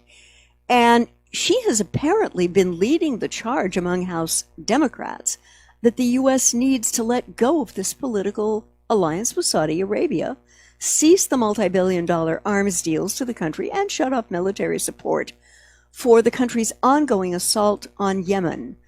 And the UN put the numbers earlier this week, 13 million people on the brink of famine in Yemen. With all respect to Tulsi, that's not going to happen. No. Because if the United States broke off relations with Saudi Arabia, two things would happen. Saudi Arabia would immediately drop the petrodollar deal and start selling their oil for other currencies, and they would pivot and align with Iran. In fact, they already openly threatened that they if the did. U.S. hits them with sanctions over the Khashoggi affair, that they are going to basically reapproach Iran on a friendly basis rather than take part in the future U.S. war against Iran. Right, right. Another thing in the Middle East, apparently Amnesty International, which is a pretty creditable human rights organization, at least as far as I can see, they are warning of a new zero-tolerance policy by Israel soldiers at the Gaza fence. And today, they talked about this, and it's raising fears of escalating bloodshed. In a statement, the human rights organization asked the Israeli government to rein in its armed forces, which have routinely already used unnecessary or excessive force during Gaza's weekly Great March of Return Israel's demonstrations. not going to do that. In fact, Israel has started bombing Gaza, and they're using this one rocket attack, which actually did hit a house, causing some damage, no injuries, no deaths. But they've already bombed 20 targets inside Gaza. Oh, man. And, Netanyahu warned Hamas, stop the protesters or we're going to attack. Yeah. But apparently Salah Higazi, who is Amnesty's deputy director for the Middle East and North Africa, said, given Israeli forces' horrific track record of using deadly force against Palestinian demonstrators in Gaza, as well as journalists, medics, and others, the announcement of a zero-tolerance policy is deeply alarming. And Higazi added that some people in the peace and human rights community are really concerned that this policy will further sanction the use of deadly force against unarmed protesters during today's demonstration, and that Israeli forces will be given carte blanche authorization to carry out large-scale genocides, escalating the bloodshed. Yep. And apparently, Israel has repeatedly used lethal force, unnecessary and excessively, against unarmed protesters in a shameless violation of international law. This is really insane. There are children in there. There are infants. There are toddlers being held onto by moms and dads and are not creating any kind of a problem, No, they just want to have a life like anybody else. Yeah. Israel is basically trying to treat them so badly that they'll voluntarily go to the Palestinian refugee camps in places like Jordan, and Israel can take the Gaza Strip back, and along with all these other punitive actions like cutting off the flow of fuel into Gaza, Israel has now further reduced the fishing boundary off of the Gaza coast to just 3 miles. And you can't find fish there. That's the problem. You can't There's find your the problem. volume of fish there you need to do. And this, of course, resulted in a protest on the beach and more people getting injured and wounded by Israel. Yeah. But, I mean, this is a horrible way for anybody to treat anybody. Yeah. And it is a war crime. And I'm glad the International Criminal Court is making noises that they may take action. Yes, me too. And I can imagine there's going to be a huge amount of political pressure saying, no, Israel is above international law. You can't do that. And always they play the victim card. We're the victim here. We're the victim. Who's got the weapons? IDF. Who's got maybe, some balloons and a placard? The Palestinians. Yeah. They're trying to fight back with balloons and burning tires and rocks, and that's another material that Israel has now banned from entering Gaza is helium. Yeah. But that's got medical uses, right? It's necessary. It's used as an inert coolant gas in a lot of medical scanners. I'm going to bop back to Europe, and this goes back to, I can't make this stuff up. Sweden has declared a hand grenade amnesty in attempt to stop explosive gang violence. And on October 15th, Sweden began a temporary amnesty program for anyone in possession of hand grenades or other explosives, urging the public to hand over their illegal arsenals before the first part of next year. They think the bad guys are going to give up the hand grenades and explosive. Mike, what causes this kind of thinking? Well, I imagine a certain degree of desperation. Yeah. They may be aiming at that part of the population which is associating with the criminals and just came into possession of one of these things. Every time they have a gun buyback or a gun amnesty program in this country, what they actually get are weapons that were already stolen from their rightful owners, or weapons that are simply non-functional. Yeah. But I mean, I can't, it's hard for me to wrap my head around this as a reasonably logical lady. It just doesn't make any sense. And it would seem to me that Sweden is not looking at the root cause of the problem because they've chosen to become blind to it. Would you? Yeah, well, basically, the problem is that with their open borders policies, a lot of these refugees that have come on in are members of international organized crime gangs. So the grenades and explosives are all about turf wars. Where this particular gang can operate, where that particular gang can operate. And it's so bad, there are now areas of Sweden, the police will not go anymore. Because they become no-go zones because of the violence. One or two, Bob. I just saw a lower third on Fox News that the Saudis have admitted that Khashoggi was killed in the consulate. They're saying they're making arrests of the people who did it. So they're going to blame this on the lower downs. Okay. Hopefully when they come back from the commercial break, we'll get some more details on that. Okay. Alrighty. Yeah, that's a little strange, don't you think? Yeah. If they pin it on the lower downs, that means that none of the Royal House of Saud is going to have to plead. The plan to get rid of the Crown Prince has failed. We have to take a break for commercials, and we'll be right back. Aloha, America. Welcome back to our show. We have a caller on the line, Mateus in Canada. Aloha, Mateus. Welcome to the show. What's on your mind? Salutations to both of you. Yep. I can't hear him. Hey, I have two things, kind of one for each of you. For starters, with more for Claire, because it's a bit of more philosophical or spiritual. What do you think of this idea that that this life is an opportunity for us to, like, really kind of deep down choose what kind of people we are, and that we have the freedom to do so by the choices that we make in our actions.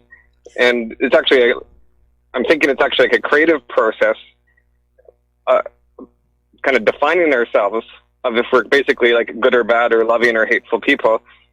But you can't have creativity without freedom, and you can't have freedom without the freedom to make a bad decision. And so what do you think about that theory of why good and bad things happen in the world and bad things happen to good people? And well, my thought would be, it's not what life throws at you.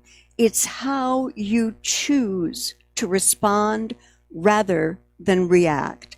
And I think that is a growth process, Mateus.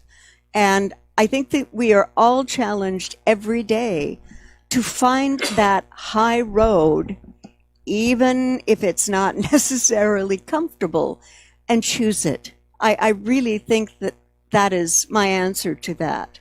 You also need to remember that good and evil are subjective terms. That different people have different ideas about things that are good and things that are bad. Conservatives think abortion is bad. Liberals think abortion is good.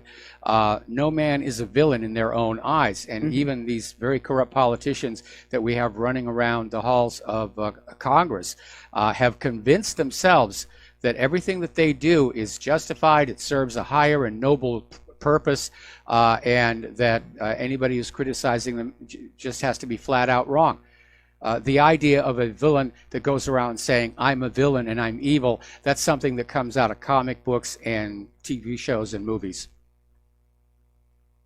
Yeah, and there's a difference between a person's own opinion of themselves and a more fundamental reality check. Like, for example, if a person is fully willing to risk nuclear war, and that's obviously a bad idea, regardless of how that person views it themselves.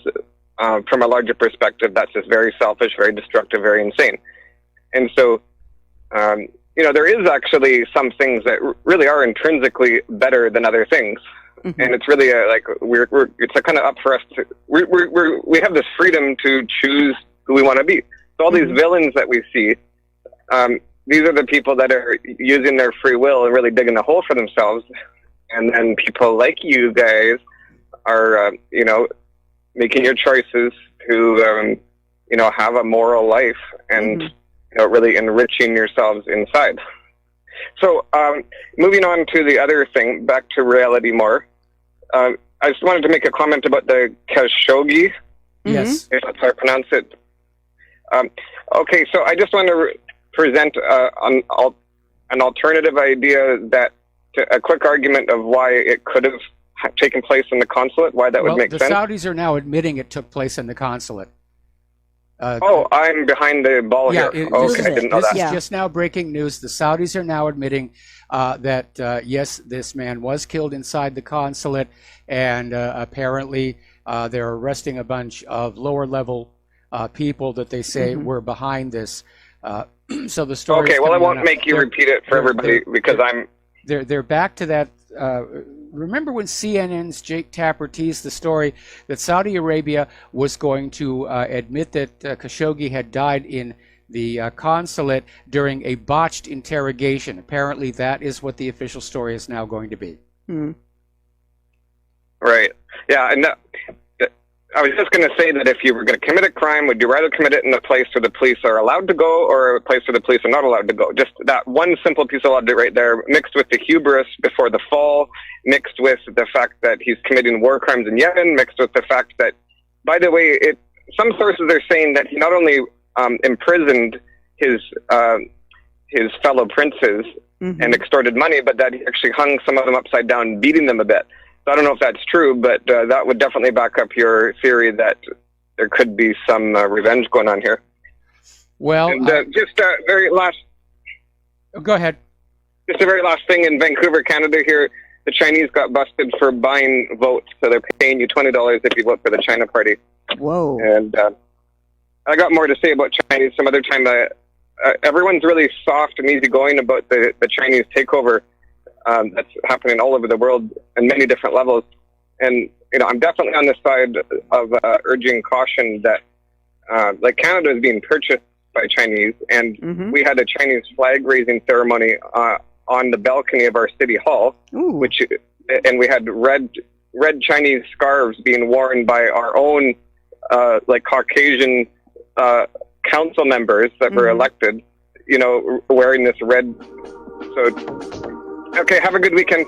You All too, right, thanks Mateus. an awful lot. We got to take another break for commercials, and we'll be back with more news.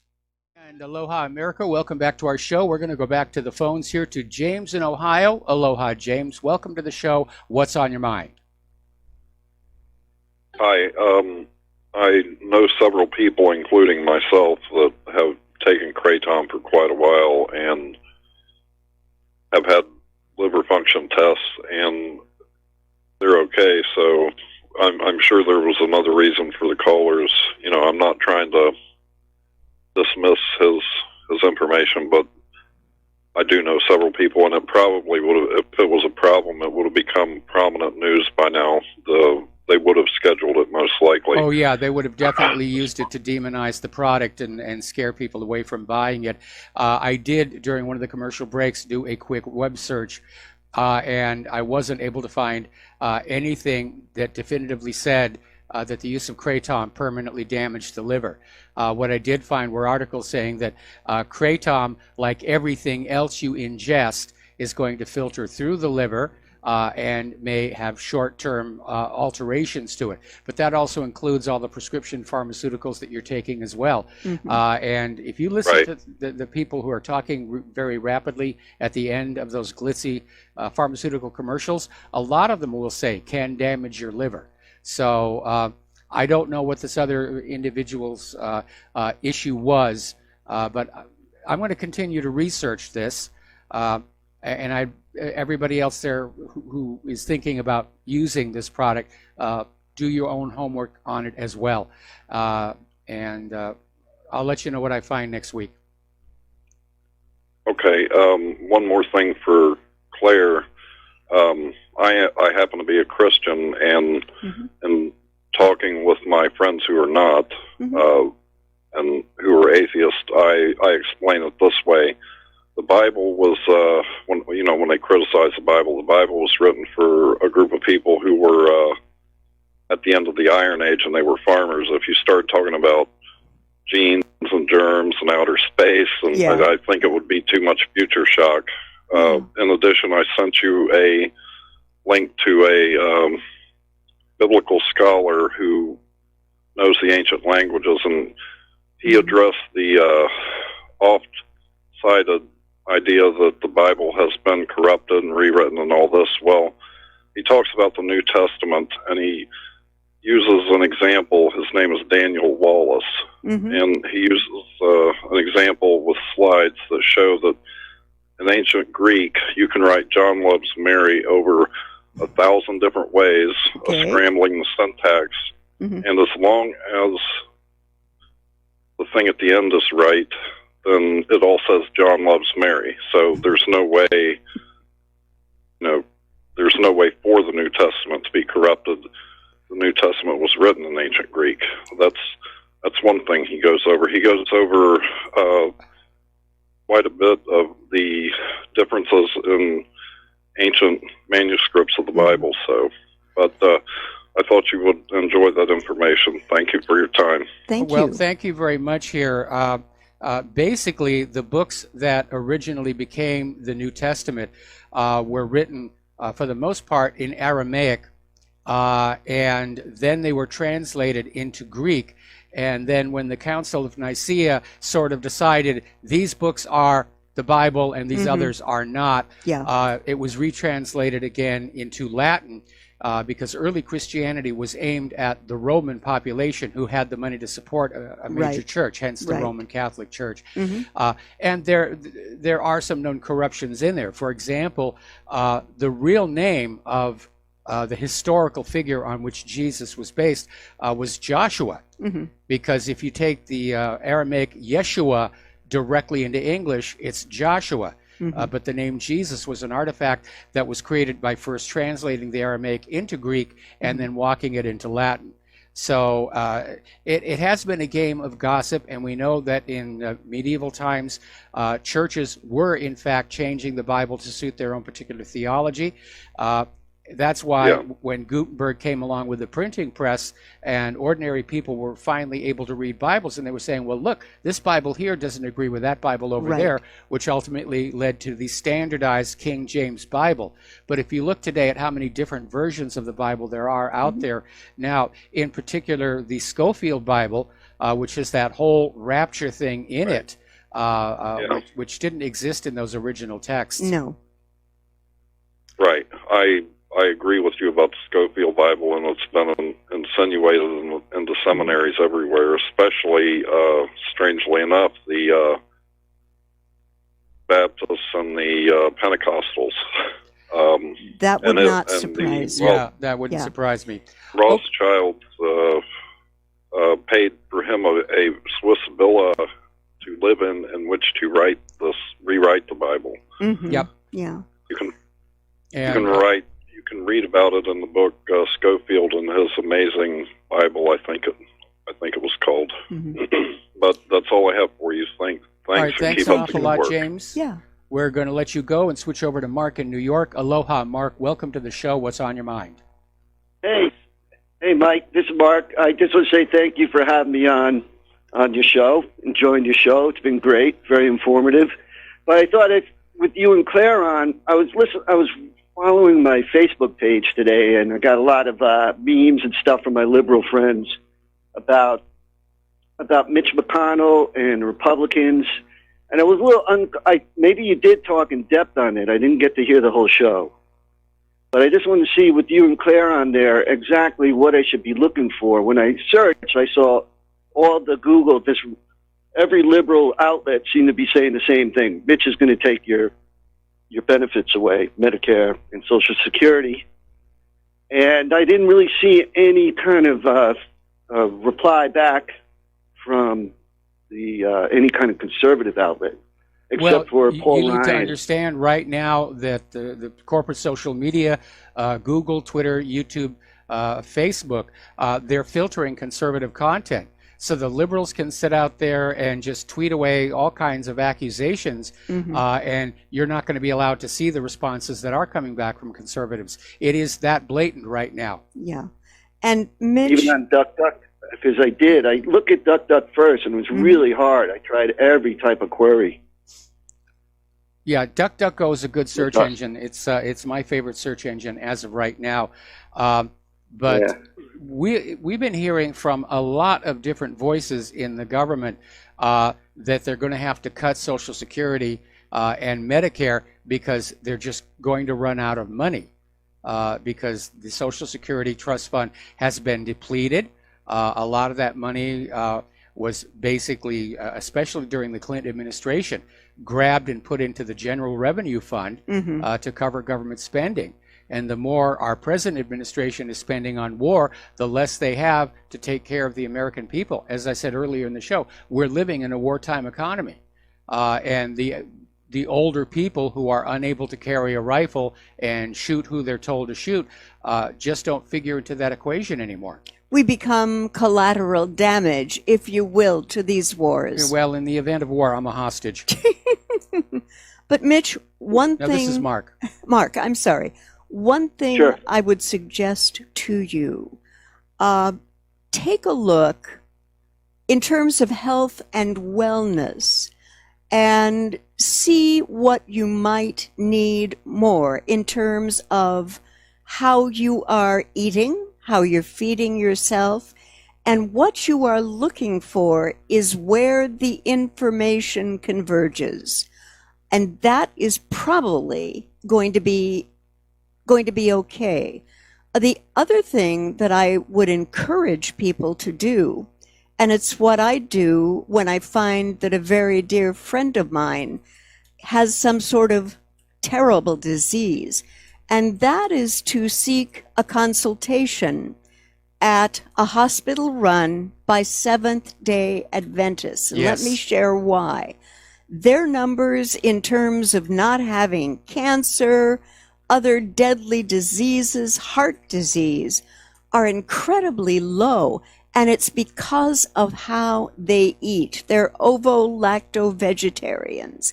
And I would encourage people who, even if the insurance does not pay, check with your local Adventist hospital and ask about a nutritional consultation, because it won't be just you.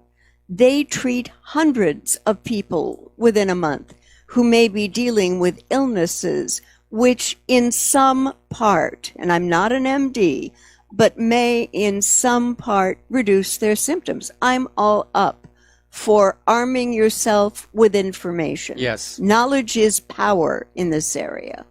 And especially, you have to take responsibility for your own health. Yeah. Because our health industrial complex isn't interested in your health. They're interested in how much money they can suck out of your pockets by scaring you that you're on the verge of death. Or that you have some all these TV commercials, you know, there's a disease out there that you've never even heard of before, but by the end of the commercial, you're convinced you've got it. Yeah. My grandfather on my father's side was actually a hypochondriac. I remember and this was back when Reader's Digest was coming out with all these articles, I am Joe's, and one month it would be I am Joe's kidneys, I am Joe's lungs, I am Joe's hearts, and whatever disease Joe had that month, my grandfather was absolutely convinced he had it as well. Then Reader's Digest came out with I'm Jane's ovaries, and that was a really, really weird time for all of us. Yes, but no, do arm yourself with information. And if you're shopping for a doctor, find one that is very pro complementary medicine, meaning they're talking about good, healthy stuff for you to eat and to avoid prefab food of any kind, because it's not good for you. Yeah. No, it isn't. And never, ever. This summer, I was looking into it. I had the flu, and I'm familiar with like juicing and stuff. I had Lyme disease, so I had to like educate myself a little bit because it did affect my liver. Yeah. Taking all the stuff. So I found even Kindle books for a couple of bucks. They had some great suggestions on taking care of my body. Yeah. And stuff. So I do juice a little bit more, banana, apple, some veggies. So I'm a little bit aware of it, and it does help. My biggest thing was using a food scale, just so I'm not putting too much in my mouth. Yeah, that can help too. You know, I wonder if I could switch real quick. Well, before you do, I have one more piece of advice for you, and that's never use a doctor whose office plants are dead. Bad sign. Bad sign. That's great. You know, I could say around here in New York, I found these urgent care places. So even in a rock and a hard place, the worst I had was the flu, get a blood test, which is important. I listened to Brian Tracy and stuff, and he was like, you want to take care of yourself? Make sure you brush your teeth, take care of that, and get a blood test once a year to find out the cholesterol and stuff. But, you know, another thing, I've been going back and forth. It's really heating up with my social media stuff. And another thing I thought of was trusting the government with your money as compared to the corporations. And I put out the question nobody wanted to ask was like, who do you trust more, the corporations or the government? And who in proportion is more corrupt? Like, I looked at the Fortune 500, tried to use that and say, okay, let's look at how many people there are corrupt as opposed to how many people in the government. To me, I was thinking that, you know, there's a lot more corruption in government with the cronyism. When they complained about capitalism is evil, I said, I think you'd mean that crony capitalism is evil. I was just thinking about what should I be searching for my arguments in social media about how to look about am I chasing up the wrong tree with the proportionality of how many, because there are thousands of people internationally. I would say that probably government and corporations are equally corrupt. And it's rather pointless to try and say that this group is more corrupt than that group. The problem is they are all corrupt. Okay. They're all in bed with each other, figuratively. Our nation has been hijacked by this very corrupted outlaw criminal gang. I mean, we can see today the Democrats blatantly ignore the laws on immigration and voting, and they're absolutely they're operating as a criminal enterprise. Yeah, the Republicans have their hands out too, but I'm just still thinking I've worked in corporations where I was doing must be people cogs in the wheel like me, you know, that are making an honest living, and there's only one guy at the top that's ruining it for thousands of employees.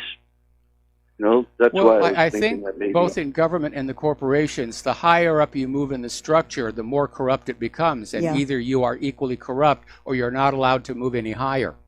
What was that famous line from The Godfather? From I think it was Godfather 3. I've been trying to, tried to go straight, but the higher I go, the crookeder it gets. Yeah, exactly. There you go. I mean, look like what we're finding out now about the Pope and the Catholic Church, and I'm glad that Pennsylvania is finally launching a criminal investigation.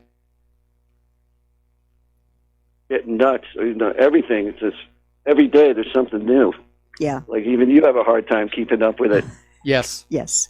We sort of have to sprint to do that intellectually. Yes. But you're saying, like, when the quote that I saw today that was getting me, said Reagan, they were quoting Mitch saying that everything is due, all these taxes are due to these entitlements. And then the guy sent me this thing about Reagan said that it has nothing to do with entitlements, the taxing. And that made sense to me because we're getting taxed and it's supposed to be put in the fund. And I came back with, well, Mitch is saying that now it is with all the extra stuff like welfare and food stamps. The handouts to the illegal immigrants, the handouts to the refugees. I mean, I didn't want to get into that. I wanted to say that, but instead does that make sense? That was Reagan saying something different that, I don't know. I don't mean to put you on the spot with that without seeing this ridiculous meme going on. I would want to see the quote in context because the entitlements have always been an issue, but then politicians campaign on entitlements. Vote for me and I will get you this child care credit. Vote for me and I will get you free abortions. Vote for me and I will get you, free this and free that. And over time, it does create a system in which a huge amount of the tax revenues are taken up by the entitlements, but it isn't the lion's share. The lion's share of our tax money is going to that war machine. It's going to pay the interest on the national debt and to Israel. Anyway, Mark, we got to let you go. Got to take a break for commercials. All right, take care. We're going to close the phone lines. We'll be back with the last segment of our program after these few words. Aloha, America. Welcome back to our show here. And apparently the final story coming out of Saudi Arabia is that Khashoggi did die inside the consulate in Istanbul. They're now saying that he got into a fight with the intelligence assets who were trying to interrogate him and was accidentally killed. And that apparently is going to be the story. Turkey was making some other outlandish claims here. Apparently, the White House is about to make a statement of response. And after all this talk about there's going to be consequences, there's going to be sanctions. Saudi Arabia is now saying that it took them a while to find the truth, but they're making arrests among the people who committed this crime, and they're vowing an overhaul of their intelligence services. So. Yeah. Right. Yeah. So they're going to dump this on the lower decks, and that part of it might be true.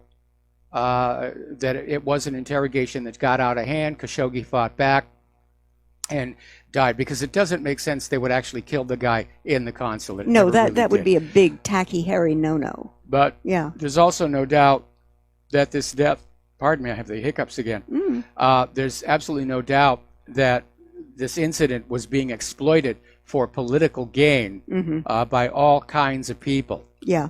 And so we'll see what's going to go on with there. You have a story that everybody needs to hear. Okay.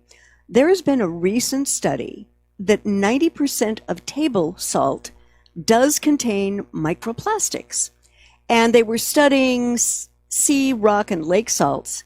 And 90% of them, salt brands sold around the world, contain microplastics. Now, that's a very disconcerting thought. That is not a good thing at all. And if nothing else that we've said motivates you to perhaps go to a health food store and say, what about your salt? How can you tell me that it doesn't have microplastics in it? Where does it come from? And you have to source it and bring home something that's a little safer and easier for you and your family to digest, because human beings do not have a capability of really digesting plastic. Well, at least I don't think so. No, we don't. Yeah. And it's capable of basically eroding the gut. And as I understand it, the problem is primarily with sea salt, which is basically evaporated seawater. And as you know, there's a tremendous amount of plastic pollution in the ocean. Yeah, it's grim out there. And apparently this is where it's all coming from. Apparently mined rock salt does not have this problem. So that's going to be a big boost to the salt mine industry. Yes, definitely. And but yeah, I mean, that is really very serious. And the report came out of researchers in South Korea and at Greenpeace East Asia. And they tested 39 salt brands that are sold around the world, and 36 of them contained microplastics. All right, well, there's the music. It's time for us to get on out of here on this Pauhana Friday. Please stay tuned for John Stadmiller. I'm sure he's got lots of interesting things to share with you. Please take what you learn here, share it with everybody that you know. Please keep reminding everybody that the corporate social media is engaging in a massive anti-conservative censorship campaign. Please donate to Republic Broadcasting. Please donate to whatreallyhappened.com. Thanks to everybody who already did. We'll be back on Monday. Aloha, America.